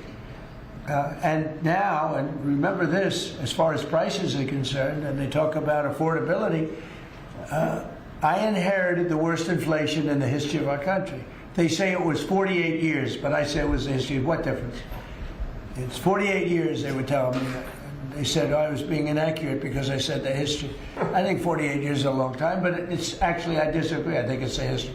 So in the Biden administration, I inherited the worst inflation in the history of our country, or 48 years. And prices were very, very high. I brought the prices down. We had yesterday 3 states where oil was at $1.99 a gallon. How about that? And you know, with these guys, it was $4, $4.50. In California, it was like $7 because that's a badly run state. But the price for oil and gas and everything else, the price of gasoline was $4.50, $5. And we just hit $1, and now we broke $2. I was looking forward to that. Couple of states, 3 states. And I will say that when that happens, oil and gas and energy is so big, it's so big a category, you don't even know what number 2 is. There is no number 2. And when you have the prices coming down for energy like that, you've killed inflation and you're lowering prices. So I inherited very simply the highest prices in history, and I'm bringing them down really fast, led by energy. And when energy comes down, everything else comes down. But I've only been here a short while, and we gave them a beautiful, beautiful thing, and they destroyed it. They would have destroyed our country had they been allowed to stay. If we didn't win this election, if we had Kamala, who's the same as Joe, low IQ people, but if we had Kamala, you would have a country that would be right now in ruins. I believe that 100%. Things would be in a state like nobody's ever seen before. Worse than anything you've ever imagined. Worse than 1929, in my opinion. Instead, we have the hottest country in the world, and we're going to keep it that way. But just to finish, we inherited high prices. We're bringing them down very rapidly, and we're bringing them down to very, very good levels. They'll soon be down at very good levels. Michael, please go ahead. Absolutely. As everyone in this room probably knows very well, leadership in science and technology has been foundational to our economic and national security for decades. And because of the policies that you have championed and the private sector partnerships that you have made, America currently is leading the world in S&T, and it's benefiting all Americans every day. The one thing that I want to remind this group of, and many of you know, the president has been arguing for American leadership in AI well before ChatGPT was even invented. The president signed an executive order on artificial intelligence leadership in 2019, which set the stage for the revolution that we're seeing today. In the past year, we've built on that. We signed out the AI Action Plan in July of this year, which the President launched here in Washington, along with 3 EOs. And I know a lot of that effort is around creating a regulatory environment to allow for companies like yours to thrive and for the applications that you build to have the biggest impact on Americans every day. So thank you for everything that you do, and I know we're going to keep working together to make sure that America is the home for the next great technological discoveries. All right, thank you, Michael. And Michael? Thank you, sir. Well, look, we greatly appreciate the focus the administration has on lowering energy costs. And energy is the substrate of manufacturing at the industrial level and really an incredibly important input to the economy. We can't be competitive without a super low-cost energy industry. And had a great meeting earlier today with Secretary Wright, and really appreciate all the work that he's been doing. This is, of course, incredibly important when it comes to AI, because it does consume a great deal of power. All the semiconductor manufacturing consumes a great deal of power. Another big area of focus for us is how we can take all this great AI technology, the AI stack of the innovative companies here in the United States, and sell that around the world. And I'd like to ask Arvind to speak a little bit more about this. Arvind? Thank you. So, Mr. President, first, we really would like to thank you for everything you're doing for economic growth, as you said. I completely agree with you. Economic growth then drives a lot of other benefits to everything else. We also want to thank you for all the work you're doing on deregulation and making things easier for business to participate in that growth. Michael spoke of the AI stack. It's incredibly important that under the action plans that you have laid out and Michael Kratzer just spoke of, we really help promote the AI stack, which is not semiconductors only. Those are incredibly important, but it's semiconductors, it's software, it's the systems which many of us here build, and it is the software applications on top. The ability to take those to all our friends in countries, so all the friendly countries, is going to be very, very important. And we wish to work with your government to make sure that we can do that, because otherwise we're afraid that competing countries are going to be able to get that stack. So we would say that. Anything that you're looking at that we can help you with so that you create a bigger and better IBM and hire a lot more people? Anything you need? A few countries. We'll speak to members of your administration to make sure that those can go and that barriers get lowered for being able to do it quickly. We agree guardrails are necessary, but lower barriers would be very, very helpful. You mean tariffs? No. Because are these countries tariffing you? Making your life difficult? Are they doing anything else to make your life difficult? It's the ability to take certain systems which have semiconductors inside them into these countries. So right now, because we have controls on where all the semiconductors can go, then the entire system is restricted. That's what we want to do. The same as how many countries do that? Probably a half dozen. So I can tell you the countries already. I know. Yes. I know every country very well, and we have ways of combating that quickly.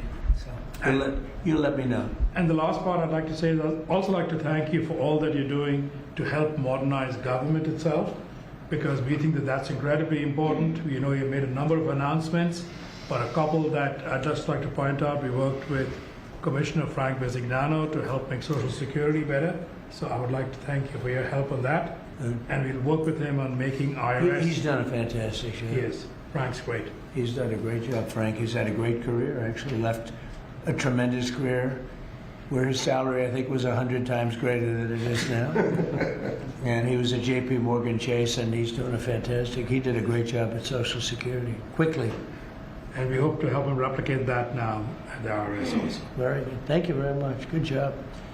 Cristiano, please. Yes, just a few points. I think, first of all, Mr. President, thank you for your vision. I think, thank you for understanding the importance of the American private sector in industry, I think, and the growth of the economy. I want to just build on some of the things that were said by my colleagues. I think we have built probably one of the most advanced technologies in the world. And part of it is because I think the commitment to innovation that we have in the country, but also the fact that it has been American technology for the world. So I think we have an incredible opportunity. When I think about what Michael said about exporting AI, I had a conversation with Secretary Howard. Now that the trade deal's been made, is an opportunity to really build on those trade deals and export, I think, American technology. And also, as we think about the technology, it's an important vector to drive the reindustrialization, I think, of the country with technology. So we're incredibly excited about that. I think it's a big opportunity. I think it's the next wave of growth that we can build on those trade agreements. And I think it resonates what also Arvind said about the importance of the American technology stack. And then we're just going to finish with 2 points. There are 2 exciting things happening in the world of technology coming right now. One is as AI become the new form of computing, AI is going not only to the data center, but to everything, to cars, to PCs. And we see now the ability to run models that you can only run AI in the data center. You can run that on a microcomputer, on a computer for Enrique, on a server, with small server on premise. So I think we're going to see the proliferation of AI. The other one is 6G. We have made commitment working with your administration, working with FCC. We're going to accelerate 6G. We're working to have a launch first in the world in the LA Olympics. And I think that's another opportunity for America to lead in the next wireless evolution. So thank you. Thank you for the opportunity. Thank you for the partnership. And we're going to be hard at work, I think, driving that agenda. So we're into 6G now. I just finished 5G. I was a leader on 5G getting that done. And now they're up to 6. Let's do it again. What does that do? Give you a little bit deeper view into somebody's skin? See how perfect it is? I like the cameras the old days. So they just had a nice feature. Now they cover every little. Let's see, Michael, you're in good shape. You're not gonna. But I tell you, it's so the 6 is coming, huh? It's coming. Does it ever end? And what happens? You'll be into 7, right? Before 6 gets old, you'll be into 7. Anybody have anything else to say? Anybody? I think that the other thing is we want to thank you as well for the openness of your organization and your team.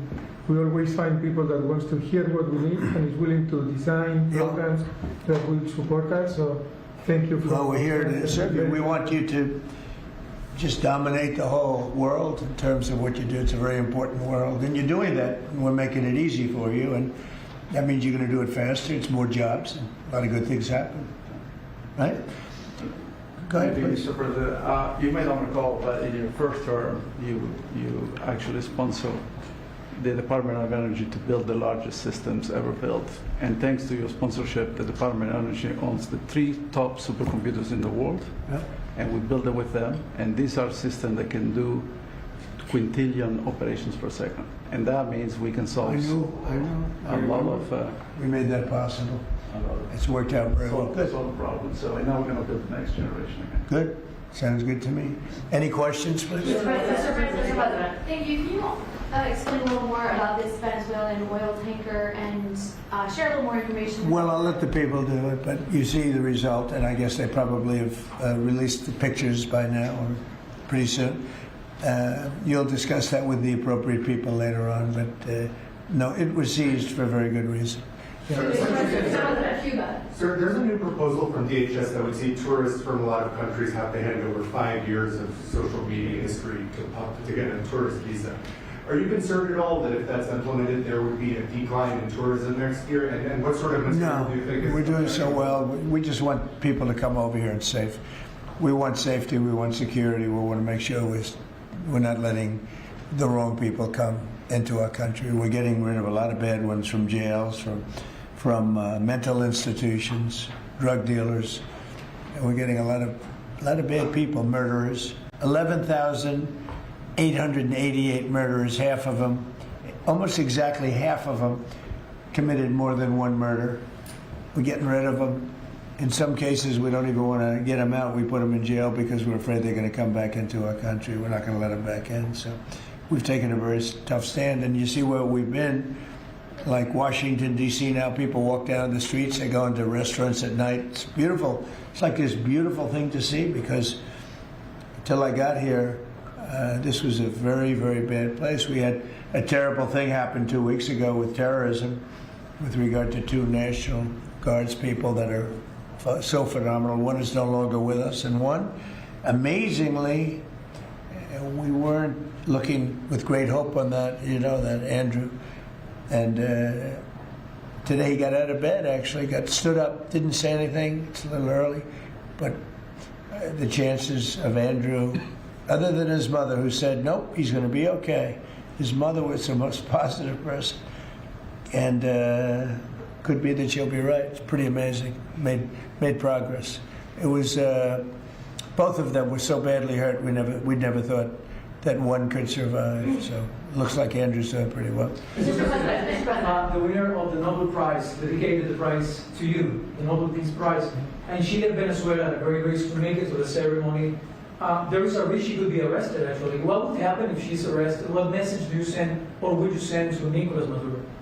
Well, arrested by who? The Nobel Prize Committee? It sounds like that's probably the ones that would arrest. I don't know anything about it. She was very gracious. She said I should have gotten the Nobel Prize, and I don't, I'm doing this to save lives. I'm not doing it for any other reason. But no, I don't like if she would be arrested. No, I wouldn't be happy with that. Mr. President, Senate Republicans currently have a healthcare proposal that would take away, let those ACA subsidies expire, and then put about $1,000 in people's HSAs. Do you think that is enough money, and how do you ensure that people who will see those tax subsidies expire won't see their healthcare costs skyrocket? Well, the Unaffordable Care Act, which is Obamacare, they call it now the unaffordable because it's unaffordable. It used to be called the affordable, but it was never affordable. It was always bad. It was basically designed for the benefit of insurance companies. And what we're doing is we want all of the billions and billions of dollars that went to insurance companies to go directly to the people, and they can buy their own health care. And people love it.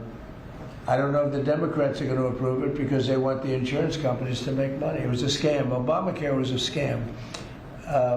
But we're going to see. I mean, the Republicans, I can tell you, want the money to go to the people. And we're winning that battle. The Democrats are having a hard time with it because they're in the pocket of the insurance companies. Yes, please. Yes, you spoke to some European leaders today, I think, sir. I did. Could you tell us about that? And is there a new revised peace plan that Ukraine has presented? Yeah. The leaders of France we spoke to, and Germany, and UK, all very good leaders, very good friends of mine, and we discussed Ukraine in pretty strong words. And we'll see what happens. I mean, we're waiting to hear answers before we progress. You know, we're not spending any money in Ukraine. We're selling basically missiles and everything else to NATO, and NATO is paying us, and then they distribute it to who they want. I guess they're mostly distributing to Ukraine, but we're not spending money. But you know what we are? We're spending a lot of time and a lot of effort. Because last month, 27,000 soldiers were killed. Both, think of it, 27,000. That's if you take a football game and take half the stadium, that's 27,000. So 27,000 soldiers were killed. Russian and Ukrainian soldiers were killed. And I want to see that stop. We'll find out. Look, there are a lot of things happening right now. A lot of people say it's closer than it's ever been. It's a war that would have never started. If I were president, would have never started. It's a war that should never have started. But we'll have it figured out, I think, within a pretty short time. You say very strong terms, sir. Could you explain that? Well, I think we had some little disputes about people, and we're going to see how it turns out. And we said before we go to a meeting, we want to know some things, you know, they would like us to go to a meeting over the weekend in Europe, and we'll make a determination depending on what they come back with. We don't want to be wasting time. Sometimes you have to let people fight it out, and sometimes you don't. But the problem with letting people fight it out is you're losing thousands of people a week. It's ridiculous. The whole thing is ridiculous. Mr. President, 2 questions. One, the oil tanker. Who owns that oil tanker? You'll get that information later. Okay, and have you spoken to Maduro since your last conversation? No, I It's haven't. only been one conversation. No. And when you say that the European leaders want to have a meeting over the weekend, are you talking about with Zelensky or with them? With Zelensky and us. And you said in an interview yesterday that you think it's time for Zelensky to start accepting things. What things are you talking about? I think he has to be realistic, and I do wonder about, how long is it going to be till they have an election? It's a democracy. It's a long time. They haven't had an election in a long time. It's losing a lot of people. And it's possible that the people, if you look at the polls, I will say 82%, there was a poll that came out, 82% of the people are demanding a settlement be made, Ukrainian people. They want to see a settlement be made. I understand that. They're losing thousands and thousands of people a week. They want to see it ended. And I do say, at what point, when do they have an election in Ukraine? That's not casting dispersions on anybody, but they do have a massive corruption situation going on there. And they do say, when are they, people are asking this question, when do they have an election? Are they going to have an election? Or are they going to just keep it going like this? So I think it's time to get that war settled. And I think it's a war that can be settled. But it takes two to tango. Mr. President, Warner about the new owners of Warner Brothers Discovery to make changes at CNN, big changes, and have you spoken to Jared about it? What are you doing with him, or get you sort of wall him off a little bit? So what do you want to know? What changes do you want to see at CNN under new ownership? Well, I'm not involved in that. I will be probably involved, maybe involved in the decision. It depends. You have some good companies bidding on it. I think the people that have run CNN for the last long period of time are a disgrace. I think it's imperative that CNN be sold, because you certainly wouldn't want to put people, just leave those people with some money, good money, and CNN, so that they can spend even more money spreading poison, because it's lies. It's a disgrace. So I wouldn't want to see the same company end up with CNN, the same company with money, because right now they don't have too much money. But they have value, I guess, based on the bids. They've got value. But I think CNN should be sold, because I think the people that are running CNN right now are either corrupt or incompetent. And that'll be a factor in decision making, because we've got some. Well, in my mind, but I can be talked out of that by some very talented people that we have, antitrust people. But I just think that the people that have run CNN into the ground, by the way, nobody watches, very few people watch.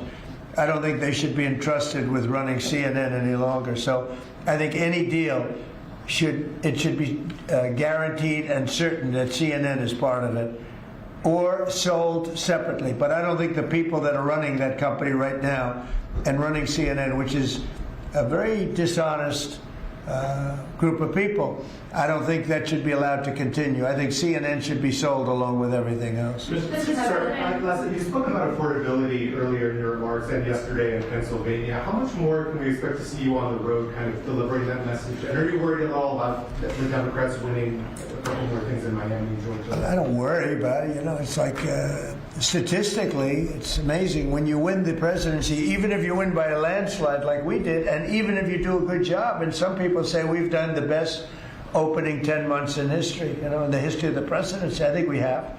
Who's done better? We ended 8 wars.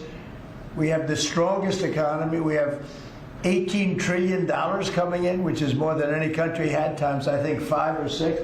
18 trillion is a lot even in your standard, right? Yes, sir. Even for that guy, 18 trillion is big numbers. But we have $18 trillion coming in. Pretty amazing, right? I think Qualcomm would be very impressed if they had even a little piece of that.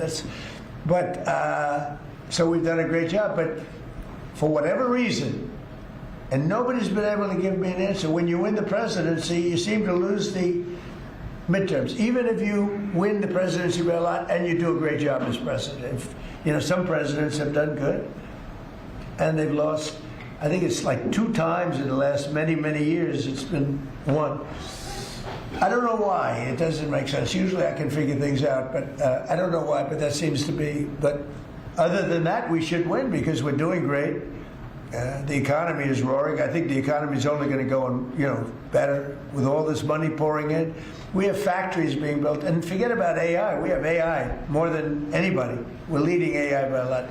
But we have many car companies coming in from Canada, from Mexico. They're coming in from Mexico. They're coming in from Canada, from Japan, from Europe, all over Europe, Germany, all over Europe.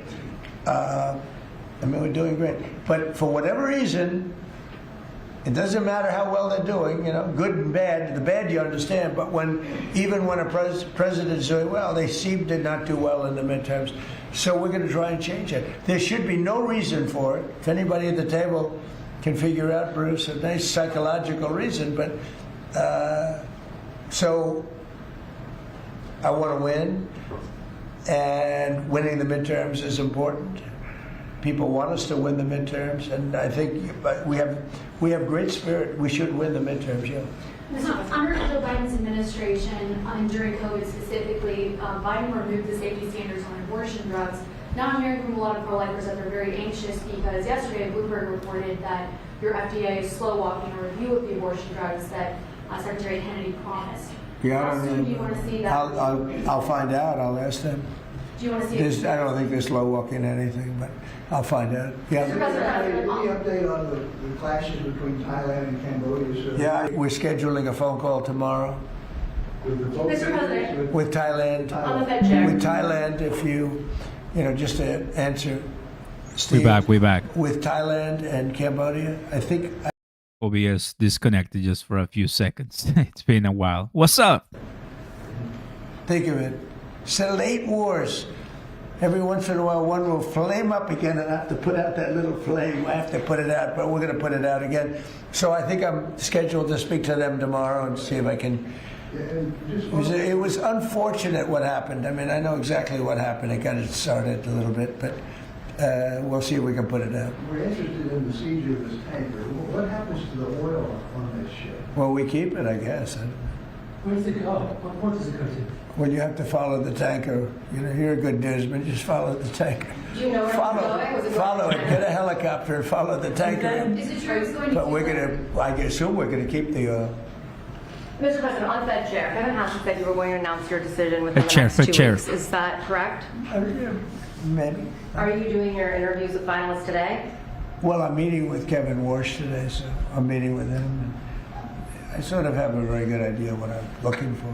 Again, I'm looking for somebody that will be honest with interest rates. That's all. I just want honesty. Our rate should be much lower. Our rate should be the lowest rates in the world.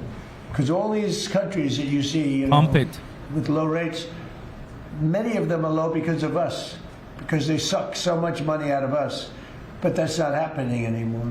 We should have the lowest rates in the world. And without us, none of them really exist as an economy. I mean, I can show you these really prime, really wonderful countries. They've had nothing but success. It's because they took so much out of the United States. I mean, it's one of those little problems. I want to see that when we do well, we're rewarded for doing well, not the way it's been for the last pretty long period of time. Are you asking these finalists to pledge to lower rates? Are you asking these finalists to pledge to lower rates if they become the chair? No, I'll be asking questions and I'll be able to figure it out. Mr. President, we have 3 countries sending drugs to the U.S., Mexico, Venezuela, and Colombia. And you talked to the president of Mexico, you already talked to Nicolas Maduro. Have you considered talking to the president of Colombia, who you call a drug leader? No, I haven't really thought too much about him. He's been fairly hostile to the United States, and I haven't given him a lot of thought. He's going to have himself some big problems if he doesn't wise up. Colombia is producing a lot of drugs. They have cocaine factories that they make cocaine, as you know, and they sell it right into the United States. So he better wise up, or he'll be next. He'll be next too. And I hope he's listening. He's going to be next. Yes, Mr. President. Because we don't like people when they kill people. And they sell drugs, they kill them in the United States. And Colombia is a major manufacturer of drugs, meaning cocaine in particular, as you know. Thank you, Mr. President. Thank you. Multiple House Republicans in recent weeks, days, have been critical of Speaker Mike Johnson. I wanted to ask you if you're still confident in the Speaker to keep his conference together ahead of the midterms, and how often are you speaking about him? I think Mike Johnson is great.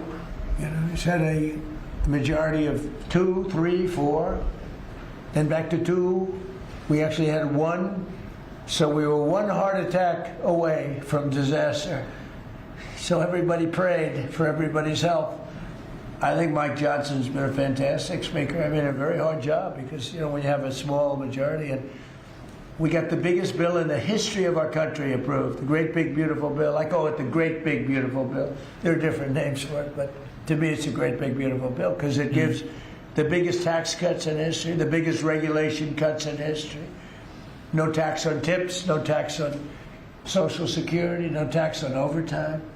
I think Mike Johnson's been a great speaker. I think few people could have done that job. Do you want to see another big package move through Capitol Hill in the next year? Or? Well, we don't need it because we got everything. You know, this was supposed to be 17 bills. And I think it was my idea, but, you know, with the concurrence of people that have done this a long time. And I said, why don't we make it 1 bill? Because it's very hard to get things approved by the Democrats. And it worked out because there was something good for everybody. If we would have done 17 bills, we wouldn't have gotten a third of them approved. It was something great for everybody in the one, you know, the Great Big Beautiful Bill. Brian? It's good to see you, Mr. President. I follow up on the event last night in Pennsylvania. Huge crowd turned out there. Big crowd. It seemed like Rally Trump was in prime condition last night. You enjoyed it. Just give me your thoughts on that. Then I do have a question on the gold card. Last night was amazing in Pennsylvania. We had a tremendous crowd. It was like freezing. And the people, the thousands of people on the sidewalk trying to get in, or the streets.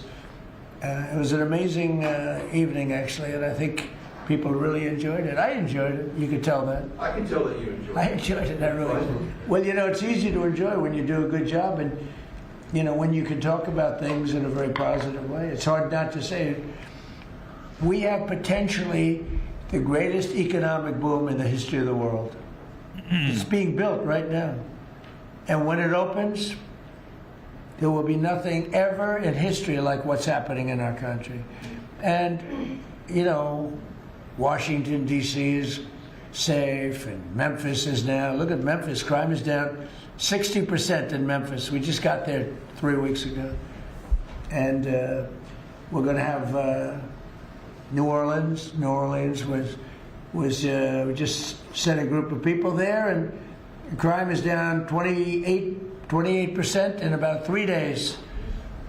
No, we do a good job, you know. And these are central casting people. These people they're very tough people if they have to be. They're very good. They're great patriots, but they are the toughest, and they don't take any nonsense. And every place we go, we knock down crime.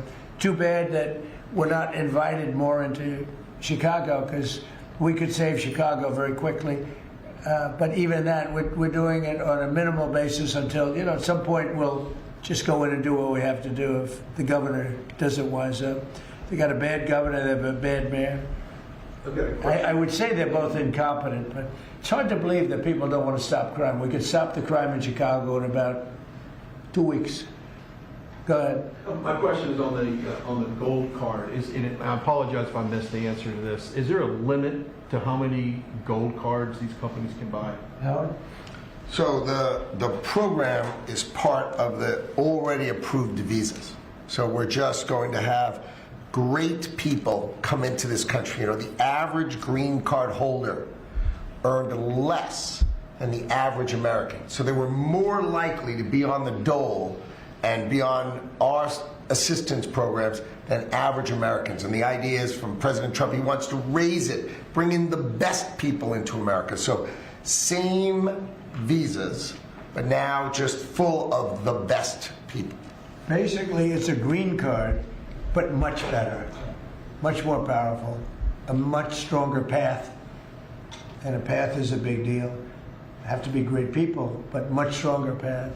And it also, in addition to that, helps companies, because not only for companies, but if IBM gets somebody #1 in his class at the Wharton School of Finance, and you're dying to get the person, but you can't guarantee the person stays in the country because oftentimes they'll say, I'm sorry, sir, you got to get out of here, you have 24 hours, right?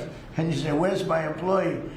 Now IBM can buy a card, and that employee can be there for essentially a very long period of time. Mr. President, It's so needed for the companies.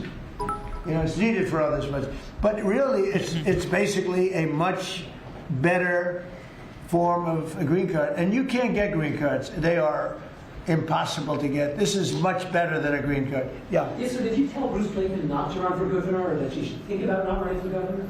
I haven't spoken to. First of all, he's a friend. She's a friend. These are two great people running. In a way, I hate to see them running against each other. I hope they're not going to be damaging each other. But Elisa's fantastic, and Bruce is. They're two fantastic people. And I always hate it when two very good friends of mine are running. And I hope there's not a lot of damage done. Sometimes it works the other way. The victor ends up being much stronger because of it. A lot of times that happens in politics. You think it's been a couple months after you see who? What's up, fam? That's it. That's been a long live already. So how do we end? How do we end? Are we mega pumping at $750? Are we already at $10,000? Or maybe $100? Margaret. It's okay, everybody. It's okay. It's okay. All good. Guys, yeah, we're basically at the same place we were, which is okay. We'll see later today, and we'll see tomorrow. More updates, more news. We went over the FOMC, even Trump announcement, another roundtable for the economy, meeting with business leaders, taking questions. The Fed cutting, not thinking about another cut right now. Sorry, not thinking about a hike, but pausing or cut.